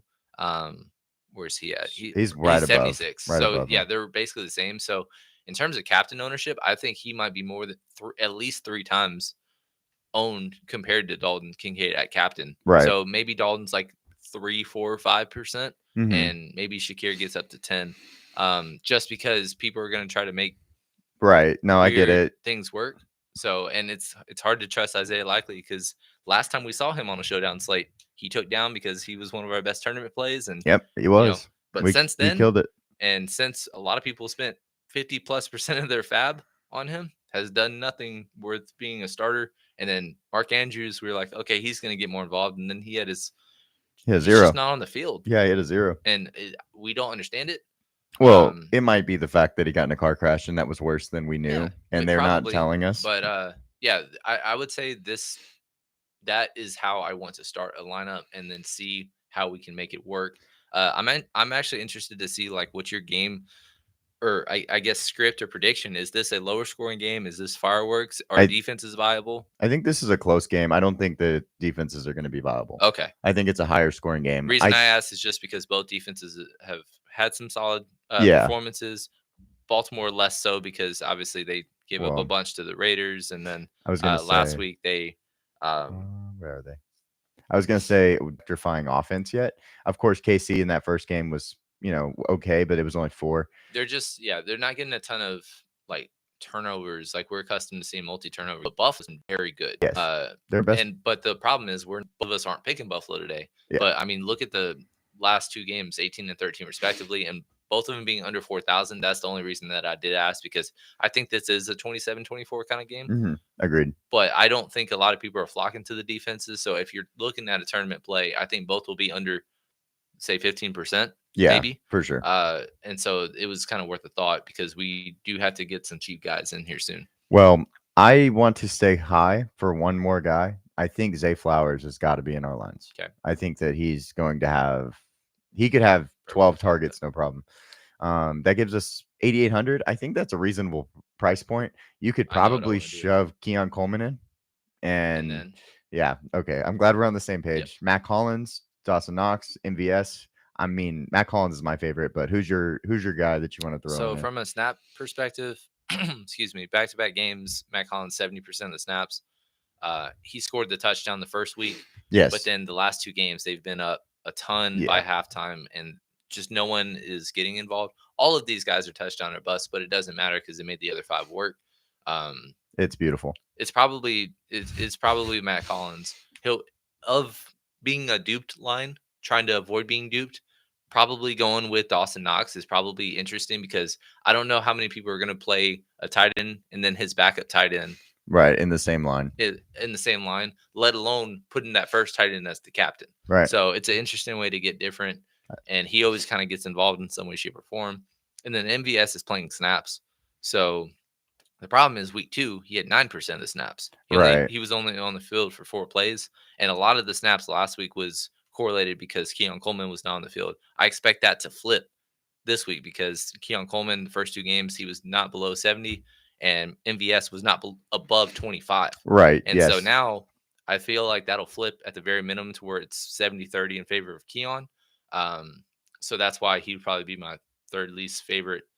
Kickers have been very, very viable on all kinds of slates. Obviously, we just saw what's his name slipping me? For Greg Joseph. Thank you. Yeah, sorry. We just talked about him earlier. I almost said Greg, couldn't think of it. But yeah, 19 points out of nowhere on a slate where Brandon Aubrey, if I would have told you before the game, Brandon Aubrey is hitting 11. Okay, well, we got to play him. No, you don't.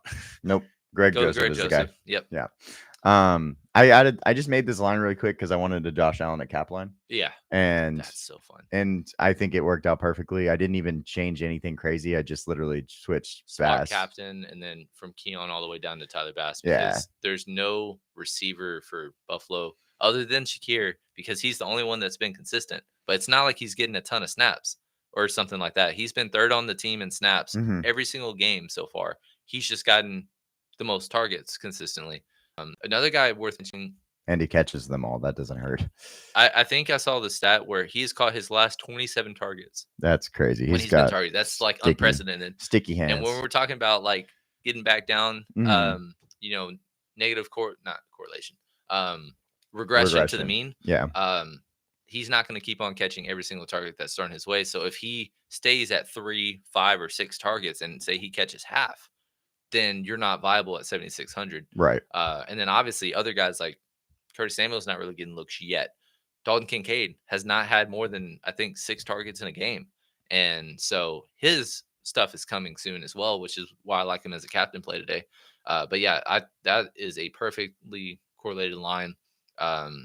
Is Justin Tucker more expensive or less expensive than Bass? He's $200 more. Okay. So he's been one of the worst kickers of late. It's unfortunate because he is one of the best of all time, but he just can't make a 50-yarder anymore. I'm happy he can't fit in this lineup.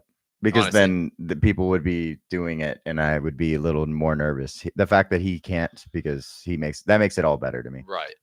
But yeah, so that's our first look. Honestly, was probably one of my favorite looks you could probably make on this slate. I think both of those lines Very are cool. excellent. I'm gonna be interested. Yeah, make sure you're in the Discord in case we do post every single line that we do play in terms of Yes. DFS. If we do a 3 max and we find a third line, because again, we're in Baltimore to win, Oh. so maybe having a Baltimore-esque kind of more style build Yeah. is we get a Zay Flowers captain. We'll talk about that later on. We'll move on main slate since we're running a little later. Let me go grab it. It's gonna be a lot of the similar guys we've though. Yeah, well, it'll actually be easier almost for us to go Right. through Yeah, we're because of not the going to be fact. breaking down every player. We're just kind of going to get into some builds. We're definitely doing and then there's a lot of free contests today. So make sure when you're filtering and looking for lineups, because you never know when you can get some free money. Yep. Let's see. Anybody? Let's go down. Sorry. Anybody at quarterback that we need to talk about? Let's see.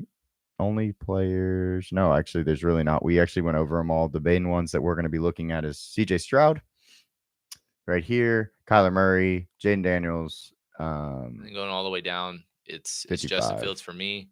If you're feeling frisky, Andy Dalton against his former team at 53. He just didn't go up enough for the performance he had last week. I love Caleb Williams as a tournament play today. Yeah, I agree. But since we're not doing a ton of lines and we're only going to 3 or 4, he's probably going to be a man. But I mean, if I looked up his ownership today, It's probably 4%. You're so good. Yeah. Okay. 4% owned, and then obviously Keenan Allen's back. I think that actually helps the skill players today. It negatively impacts Roma Dunze, I think. Right. But it's really kind of easy to get to Caleb at 56, and then DJ Moore at 67, and then down to Keenan Allen at 61. One of the props that really I was very tempted to take this morning was Keenan Allen's like receiving prop was like 41 yards. And I was just like, So you're telling me DJ Moore's is 55.5, Keenan Allen's is 41.5, and so those two guys are going to combine for less than 100 yards total? Yeah, I just don't see that happening. I don't see that working like that. Exactly. That seems interesting. Mm-hmm. But yeah, we're not gonna build a Caleb line, but he is worth a sprinkle today. Obviously, he had his breakout game last week from a fantasy perspective. He needs to stop turning the ball over, but this will be his first game since week 1 with all 3 of his receivers together, and so he's due for just kind of a better cleanup game. He's been very kind of there's been a lot of negatives with him for the first 3 weeks, but it's growing pains because even though we can say from a roster perspective, there's not much of a better situation you could have asked for. Everything is about coaching and scheme and what you did, and he doesn't have an offensive minded coach. So this guy isn't going to be the guy that grows with him. If honestly, it's probably better for him if they do continue to struggle. They have a rough year, miss the playoffs. They fire their coach, and then go get a more offensively inclined guy. Imagine they bring up Lincoln Riley to Chicago. That would be freaking cool. I don't think that is out of the cards. It's not out of the cards. But yeah, it's going to be an interesting year. We're going to be talking a lot of him throughout the rest of the year. I don't think he's as bad as he's been playing though. Oh no, absolutely not. Where do you want to start on this build? Because we're gonna, we've talked about. Well, let's start with our favorite quarterback, which is probably Kyler Murray, right? Oh yeah. So, Kyler, favorite stud. That's our favorite stud quarterback. Yeah, do Kyler. Obviously, you got to play Marvin, and then with this main, how do you want to do this double? Let's go, Greg Dortch. Greg Dortch. Yeah, I love it. So 43, I believe, 43. Because we think he might get an uptick. I know who I want to come with to bring back. It's not a question to me. That's a guy it's Brian Robinson. I told y'all that's the guy I'm taking putting my stand today, my flag stick. He'll be my guy that I have way too much of. And if he works out, I'm going to be so happy. But if it doesn't work out, we're going to be sad.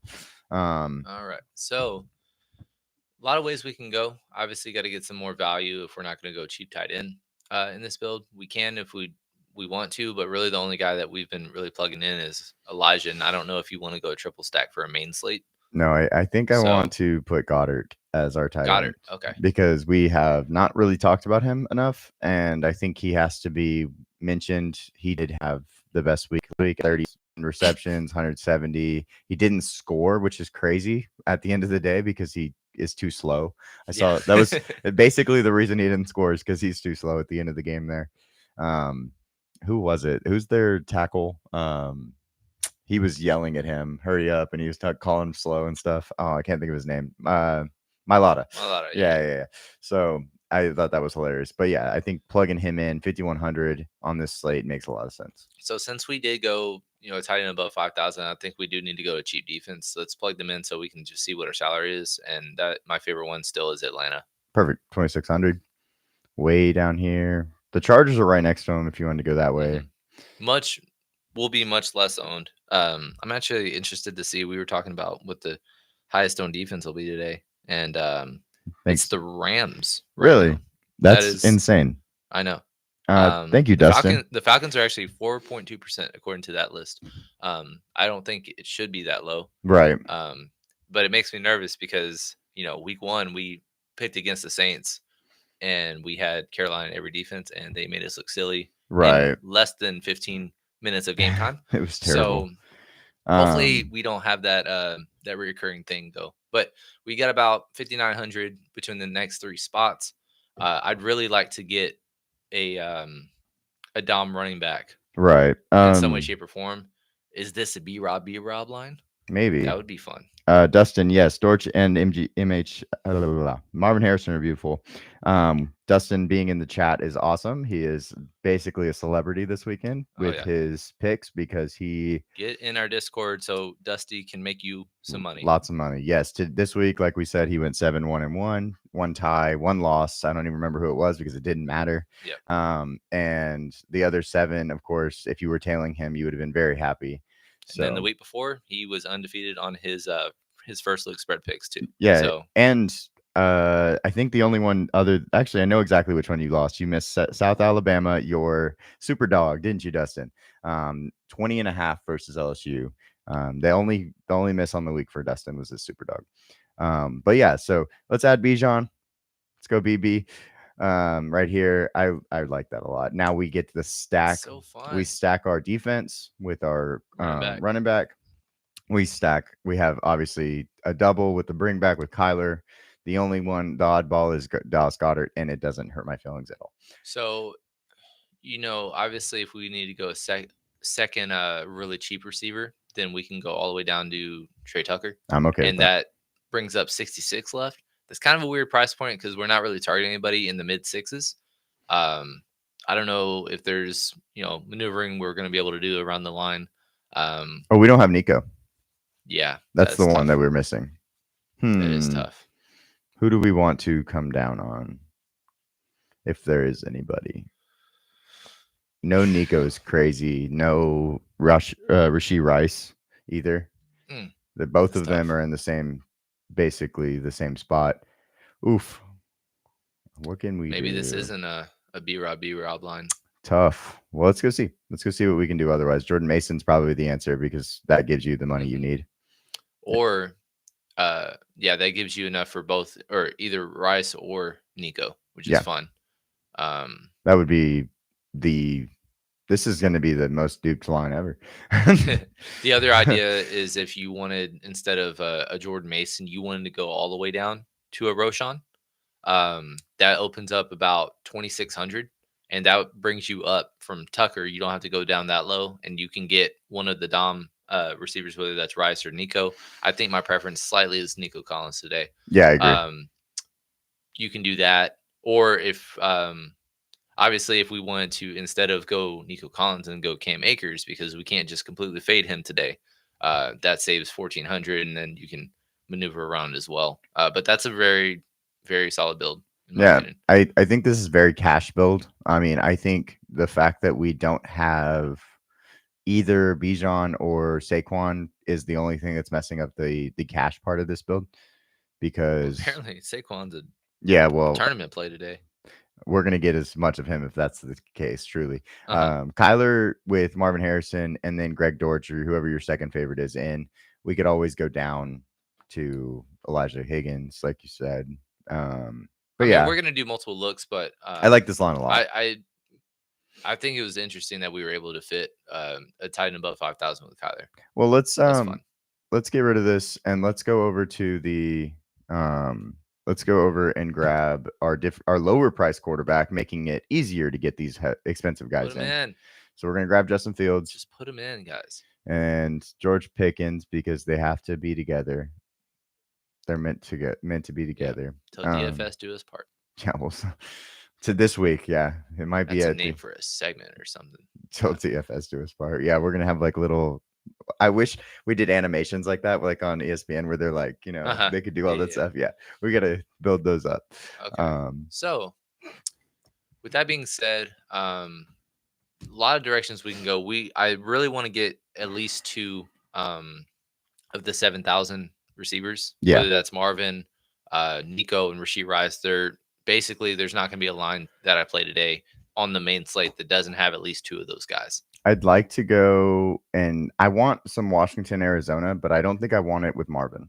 I think that would make this whole thing different. Okay. So getting these two guys, I think it's going to be hard to get a stud running back, but no, we can make that work. Yeah, which one? I think so. Is this the Saquon build? Let's start Bijan in there because we had to exclude him this last one. Right. If you want to, if you're feeling froggy, obviously we want to go B-Rob. That's the second one, right? Yeah. If we're still correlating the Arizona-Washington. Yeah. So B-Rob. It's just got to make it work. The names are 4,100. Too fun. 31. So the way you do that is Higgins. Ooh. Strange Higgins. Strange. They're both the same price. Well, interesting. Yeah. So you would have 5,100. You could go, or 5,100 if you went with either of these guys. I wish there was a tight in the 4,000s that we like this week. Yeah. That would make me feel better about my life.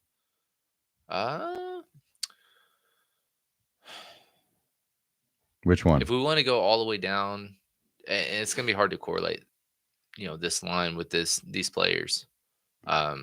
Maybe this isn't a Rashee Rice. No, I was thinking actually like taking out Rashee Rice. Okay. Putting in Marvin and saying that's my, correlation with that game. Okay. Just getting our two favorite plays from it and going cheap tight end. Or we could go Strange. Yeah, go with Strange. Because that gives us it correlates Miko. 4,900 flex. Oh, I wish Cam Akers was cheaper. Wow, this is a gross little area. Anybody that's worth a click? Nope, not really worth the click. We could go up. Actually, that's what we could do. We could go up from the Falcons and go down and get 30. Wow, where am I going? That's way down there. Go down and get Trey Tucker at 36 because I think he's definitely viable this week, and then have 3,900 for whoever. And what's your favorite defense at the top? I think mine would be the Jets. Yeah, I was gonna say I think the Jets. Okay. So that gives you $200 left over, and you get a good defense. We didn't really use that extra money. Let's use that extra money to get Saquon. I know we shoved Bijan in here, but we could always go up to Saquon pretty easily. We're gonna have to. We would have to move our defense. Like to Pittsburgh. Yeah, to Pittsburgh and get Saquon because I don't think it makes just a redheaded stepchild. Yeah, right. There you want you, and then no. But look at that. That's a perfect build in my opinion because I don't want to fade, and you said this earlier. I do not want to fade both Saquon and Dallas Goedert. I think it's possible to do that on the main. Right. But, it's really hard to do that with the early only. Yeah. I think this is a cool line though. I think this line makes a lot of sense. Did someone say something? Sorry. Let me check the chat real quick. Yeah. That's not a bad build. Like I said, I want to be way over the field to Justin Fields today. So I might play multiple lines with him just because there's different directions to go. We still haven't even done a Cam Akers or Roschon line. And I don't even know quarterback wise how I want to even attack that. think it's probably paying up to Kyler. Going back to Kyler. So let's make another line and try to fit one of them in. Do you have a preference in this build of going one or the other?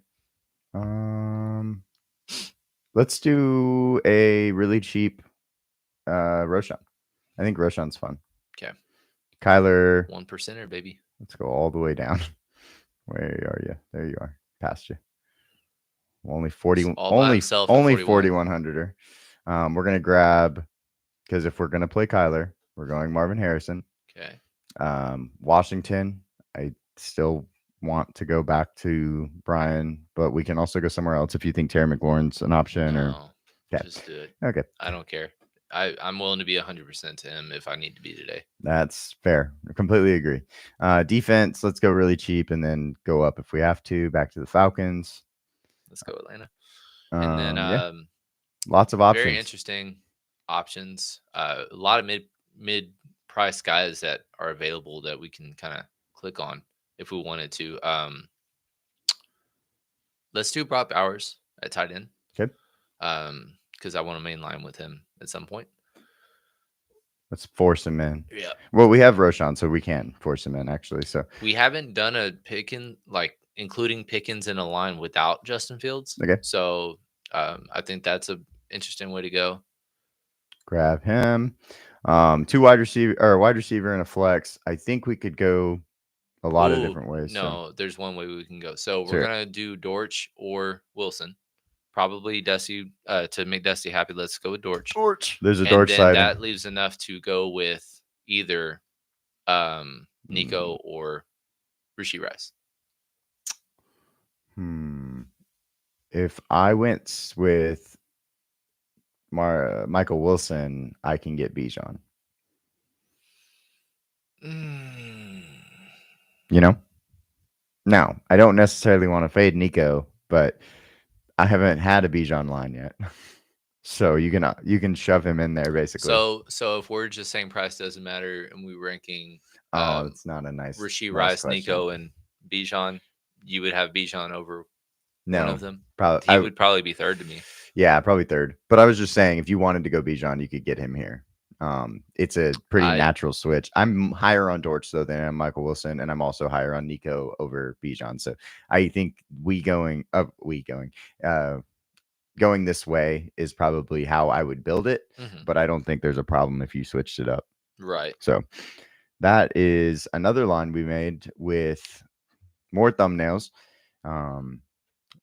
We just can't get Bijan in there, man. We want to. We're trying to. This line, one thing I will say is I don't like fading both Philly players, but at the same time, if you do it, you just hope that they can't move the ball. So the deal with like if we're just going to do an ownership comparison, like obviously Dallas Goedert is going to be the highest on tight end today, but Brock Bowers has just as much upside, if not more. And if he's the lesser owned play, I'm fine with it. And then Saquon, if he's going to be 8%, like getting him in 1 out of 4 lines is still triple the field. If that ownership is actually accurate, I think it'll probably be closer to 10 to 12.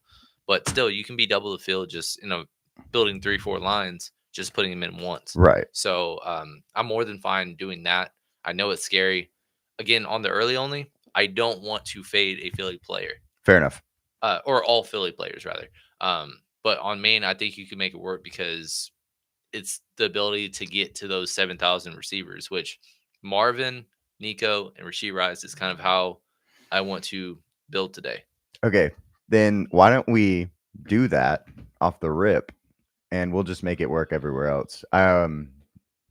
This is a fun build. Are we gonna try to? We're gonna get all 3. We're gonna just do it. Okay. We're just gonna. Well, the easiest way to do that is just double punt running back. Yeah. Because we haven't. I don't know how many people are going to double punt running back because there are actually a lot of good running backs and good plays up top today. I think it's pretty easy to say that this is probably going to have to be a Justin Fields line. Yay. So Pickens too? Yeah, and we're going to get Pickens. Right, okay. So I can see where this is going very easily. And guys, if you watch how our process is, we're very concentrated on certain players. Pickens is a guy we're going to get to. Deontay Johnson is a guy we haven't even talked about. It doesn't matter. He's not going this one. No, not on George Pickens. And then we're going to go down to Roshan. 41. Whoa, so fast. There we go. And then we're going to go up to, never mind. Oh, Cam Akers. Was that your question? Well, that's not what I was looking at doing. I was wanting to put B-Rob and then have enough for a 5,000 tight end, but that just won't Well, work. we can get a cheap tight end here pretty Sure. easily. So if we go like a 3,000, 3,100. Yeah. if we went like Let's a just Higgins or throw one Akins in. today, that's 7,000. 7,000. That's Jordan Mason range. We're so close. We're so close. So 2,700 wise and below for tight end, right? Mhm. Um, We're gonna throw Eric All. It's gonna throwing be Eric All. crazy. Excuse me. We're gonna do something crazy, boys and girls. Yeah, Eric All is probably my choice of Cincinnati.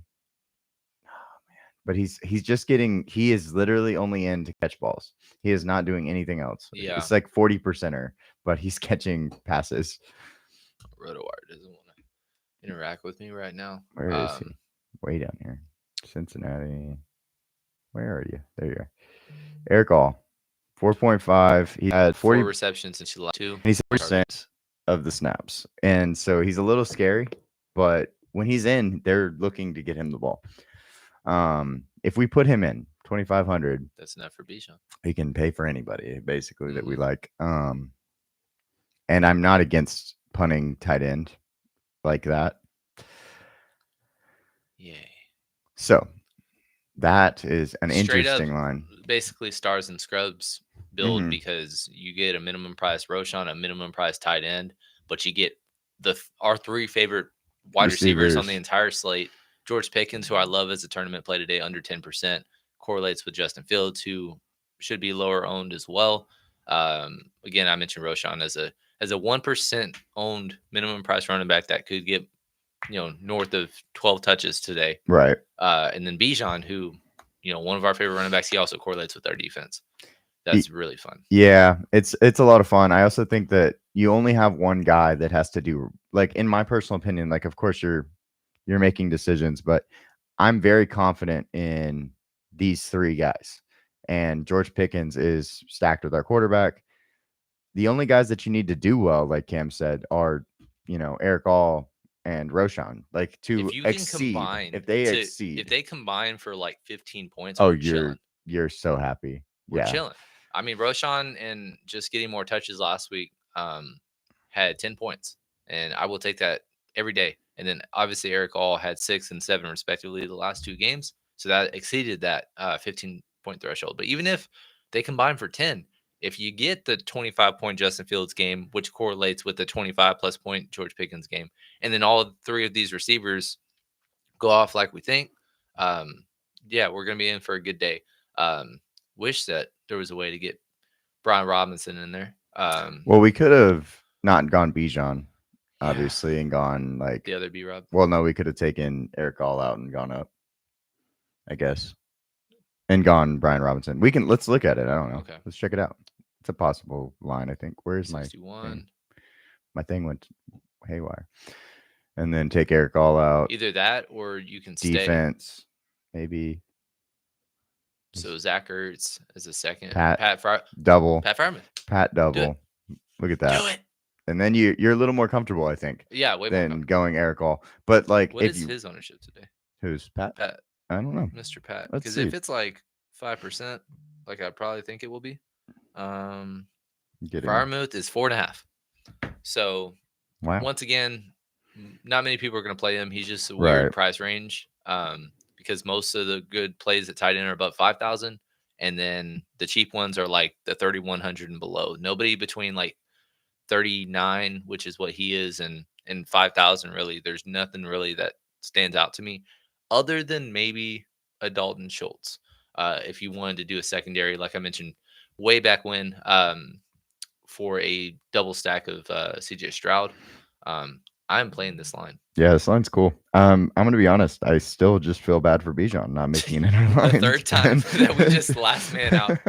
It's happened pretty often. Yeah. But we're gonna play him in some way. So like I said, if you're not in the Discord, please get in there. We're gonna send our final looks. Right. 10:30. It is officially inactive list. So I'll be on the lookout for any kind of things that are coming in right now. News this morning. Christian McCaffrey is targeting a November return. So, you get another month worth of production if you picked up Jordan Mason. So irritating. Yeah. For fantasy owners that have Christian McCaffrey, that is a tough road. So, Debo expected to play. Trent Williams is a game time decision. I almost said discussion. Um, I with understand. a toe and an illness. But it sounds like there's optimism he will play. Lane Johnson is inactive for the Philly. He is their best offensive lineman. Obviously, he didn't. It was really close if he was going to clear concussion protocol, but he is out today, and we're still going through it. Nope. Drake May news still weeks away from starting. They shouldn't even let him start this year. Right. Don't expose him to the Busha, in my opinion. I don't think there's anything really fantasy relevant though, which is good. Yeah, I mean, like I said, most of the things. Let's see who's got the out tags. Out. Most of the things were already kind of predetermined before the show, other than Joe Mixon, and obviously we caught it when he was ruled out. So that just opens the door for Cam Akers, and it also leads to more confidence in a potential Houston double. Planning on playing for Devo. We talked about that a little bit.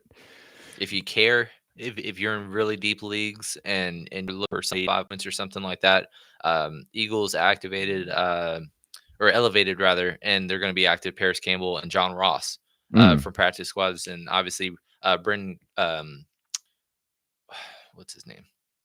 Covey. Britton Covey, yeah. He is out 6 to 8 weeks as well. Shoulder injury. He was their special teams return man / the guy that out of nowhere got 6 targets when AJ Brown missed in week 2. Yep. Just got a tweet they went through. Go ahead. Jordan Love active, Alvin Kamara, Rashad White, Bucky Irving, Chris Olave, Keenan Allen, and Vita Vea is active. Okay. Which is interesting because we did Saquon. No, exactly.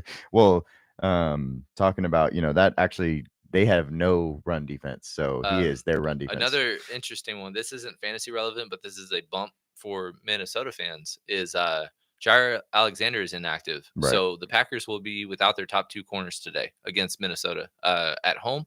So could be more in the passing game. We didn't talk Justin Jefferson at all today, but then also once again just kind of further giving confidence in the Roschon stuff.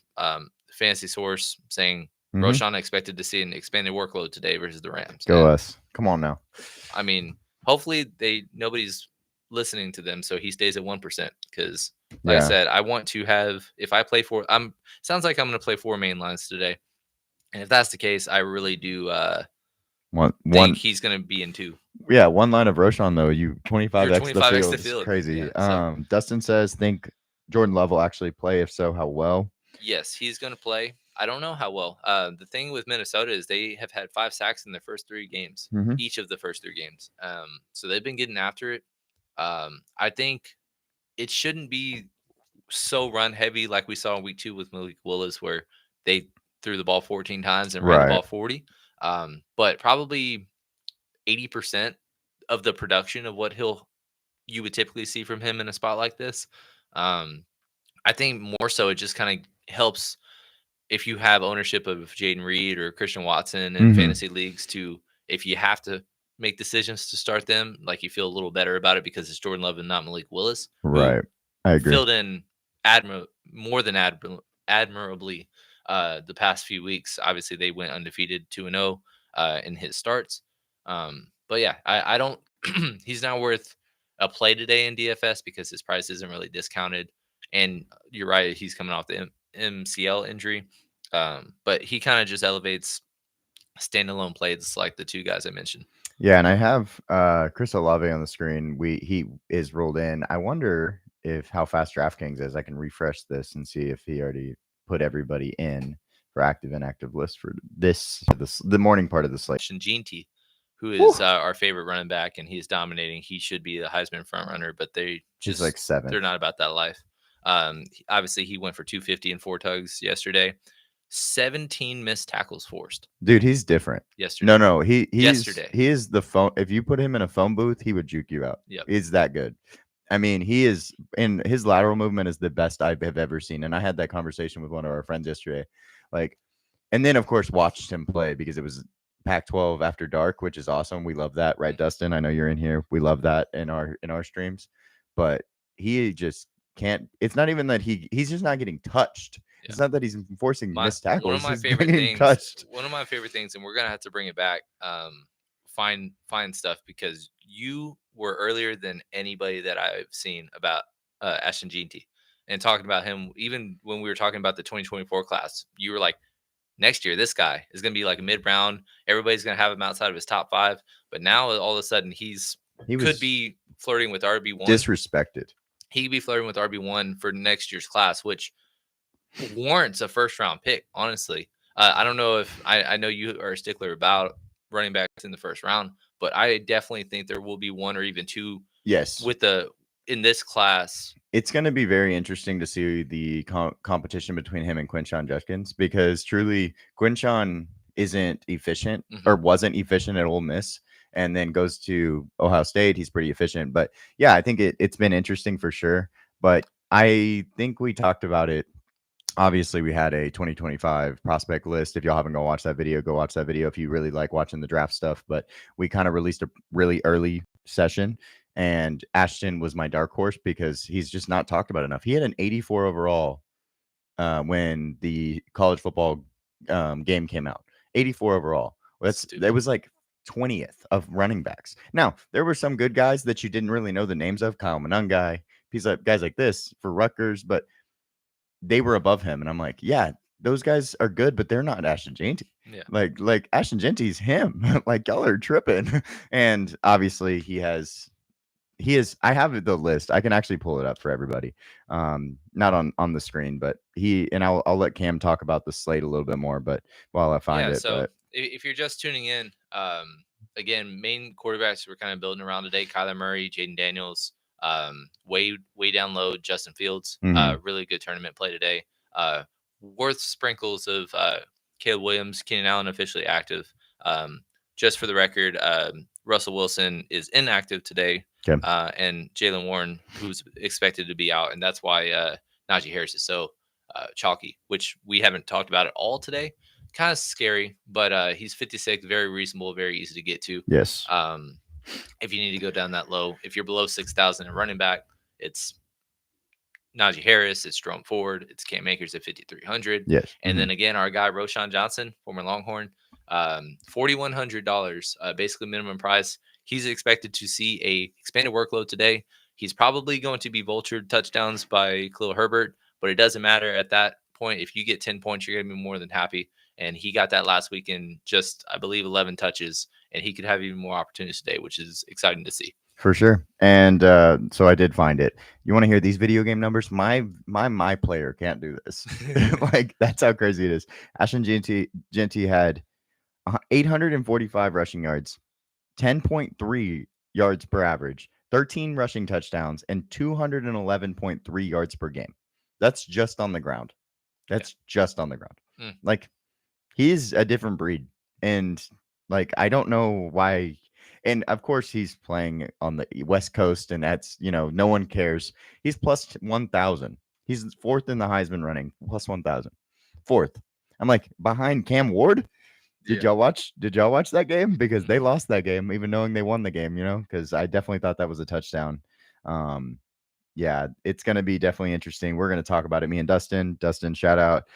We'll talk about it and get it out to y'all on Tuesday, because there's no way he's not our prospect spotlight. There's no way. Like, how could he not be? So, yeah. Any other news that you saw? Nothing really standing out. Just kind of further validating certain plays. Obviously, Saquon's going to get all the workload he can handle. Again, Devontae and AJ Brown are out today, so he should be north of 30 opportunities. He's 8,000. For some reason, he's been owned. And obviously, Vay is back, so that definitely helped Vay. But they did just give up a ton of yardage last week, and against receiving backs have been kind of spotty. Yeah. So yeah, he's in a very solid spot. He's RB1 overall right now. 36 points in 2 out of 3 games. One of our favorite lines that we did in our part 2 of our Underdog and Prize Pick props was his anytime touchdown. It is still even money on Prize Picks, but on Underdog, it's all the way discounted at I think 0.83. So very good value on Prize Picks if you're trying to build a last second line before lock. But yeah, that's pretty. Yeah, he's a stud today for sure. Yeah, and if y'all have any questions, inactive, Start sits, all that stuff. yeah, we got about roughly 20 minutes before we get out of here, so this kind of we would kind of breeze through the main slate. So if you need us to go over anything, if y'all last want second decisions, yeah, if y'all let want us us know. also to build around a quarterback or a team, we'll build a line with y'all as we go, because I think that that's always an interesting way to do things. Obviously, on this slate, there's, I mean, actually, can you give me the top five players at every position for In terms of ownership? ownership, Yeah, because I let me think pull it's that up real important. quick. So, quarterback wise, it looks like Kyler is going to be the most popular. Jaden Daniels is second. Not surprised at all. Yeah. Next is Joe Burrow. We haven't really talked about him, but good spot against Carolina. Okay. So that is third. He's about 10%. And then really it's under 7 after that. So Jalen Hurts is next. I would not touch him today unless you think he's going to score 2 touchdowns, because he just has no one to throw the ball to. So he has no upside other than being a running back playing quarterback today. Right. And really, he hasn't really made up for that with Saquon No, it's being going to be in the fold Saquon. now. Saquon, just they're going to hand the Exactly. ball to him. I just wouldn't touch him, especially if he's the third or fourth highest owned quarterback. And after that, it's like Brock Purdy and Mahomes at 6%. Okay. CJ Stroud at 6%. Pretty even. 5.5. I bet you it'll be up to 6% for Justin Fields in like single entry and cash games. But yeah, that's kind of the guys for quarterback.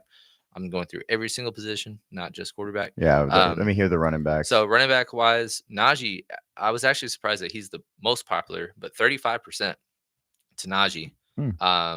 And then after that, the top Dom running back today, 28% is Bijan Robinson, 21% to Kyron Williams. So people are trying to pay for their sins, I guess, from last week. Brees Hall right below that at 19, and then Jordan Mason 18.5. But again, worth noting, guy we love, Roshan Johnson 1% today.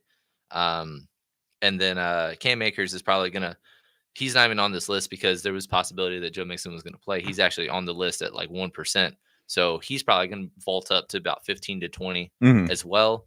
Let's see, others worth noting. Saquon, like I said, it's at 7%. I don't see it being that low. I don't know why it would be. Right. But he's evidently one of the lower owned of the Dom guys today, if you're spending up at running back. Gotcha. Receiver wise, Deontay Johnson looks to be the highest owned at 26%. 14 targets last week, and that was with Adam Thielen playing. Yeah. He is out. I think it's fair. He's going to get a ton of ownership. We didn't really even make a line with him, which is kind of scary too. But we will have one. We probably will be underweight to the field of him, but he is not somebody that I would fade entirely today if you're building a ton of lines. Yeah.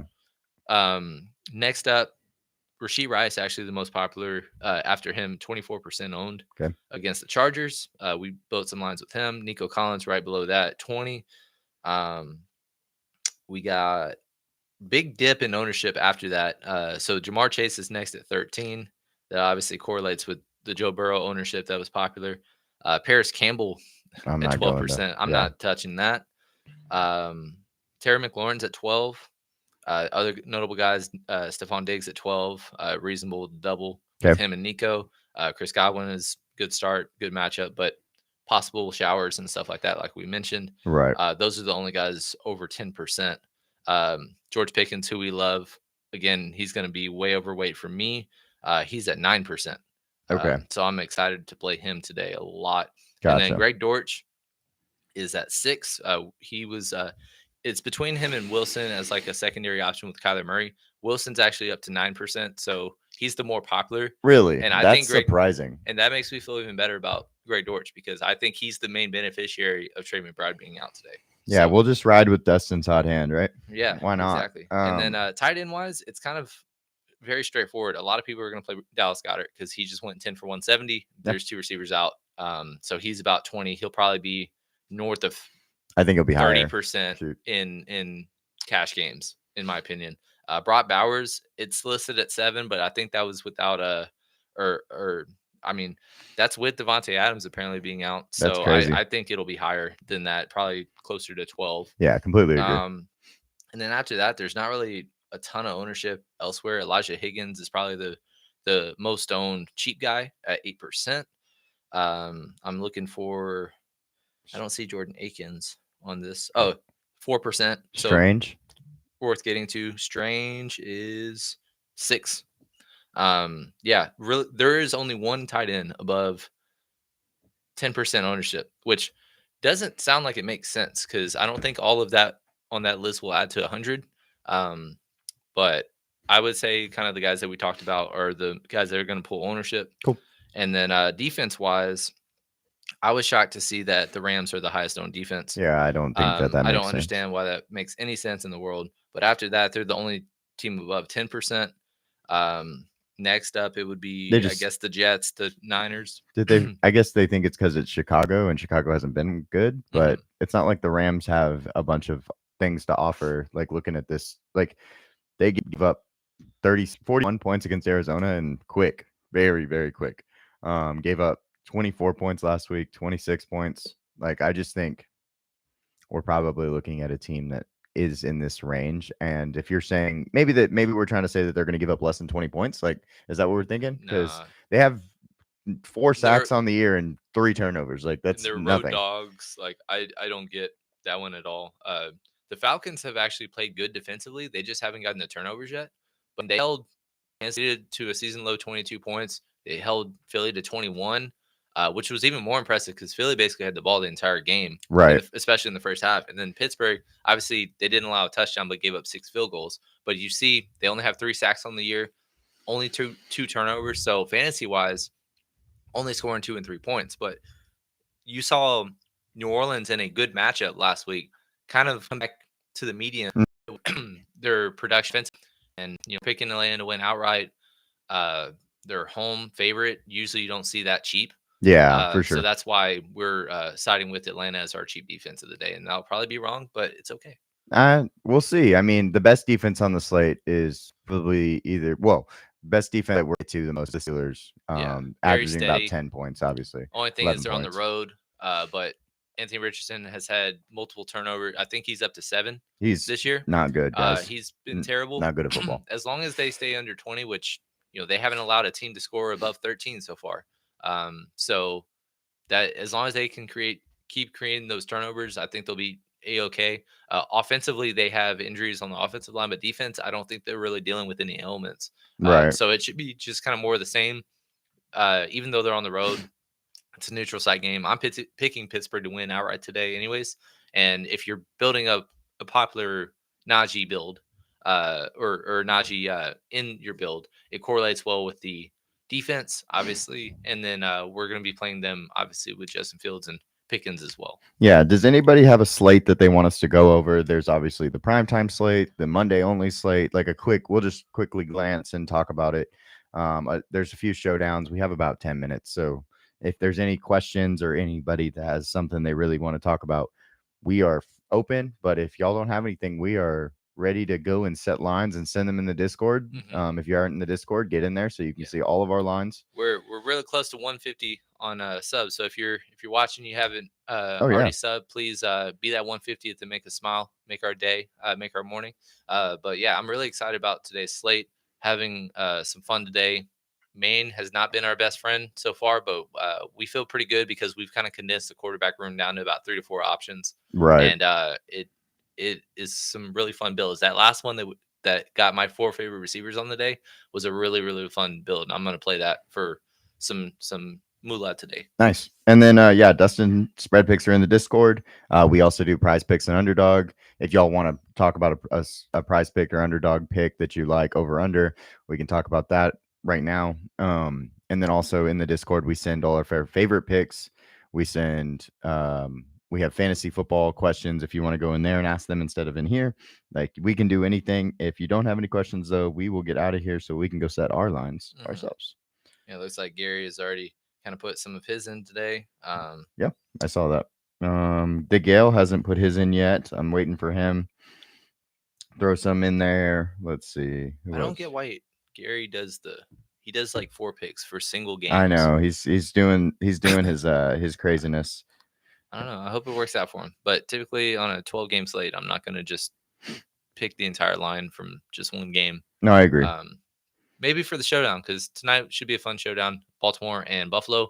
We built 2 really fun lines, and I feel great about those lines that we built earlier. Yeah, and if y'all haven't seen them, y'all can just scroll back. Yeah. They're around 9:45 today, so if you just do the time subtraction about an hour ago, you'd be able to find them. Yeah. But yeah, we'll post that, and I really, since we're both picking Baltimore, want to do a Baltimore captain. That's probably, spoiler, going to be Zay Flowers. I don't know. But some Baltimore inclined. But the premise is we're probably going to be 100% to both quarterbacks today. Yep. It's really easy to get to, and because there's really not consistency at the receiver outside of just Zay Flowers, all of the receiving options are cheap, so it's really easy to get both. And then the only, I guess, main stand that we're taking is, I guess, we're fading both running backs, which will be interesting because James Cook's been good. He's been good. Derrick Henry just came off a 100-yard game, 2 touchdowns, so that'll be different for sure. But yeah, I guess nobody has any more questions. We appreciate you guys tuning in. Can't thank you enough. We're doing this every single Sunday. Again, Discord. We're going to be finalizing our lines within the next hour and be posting them shortly. But if you got nothing else, anything last minute, we will be seeing y'all next week. Yeah. Thanks, Dustin. Yeah. Thanks for helping everybody fill their pockets yesterday. Yep. We will see y'all next time, though. Later.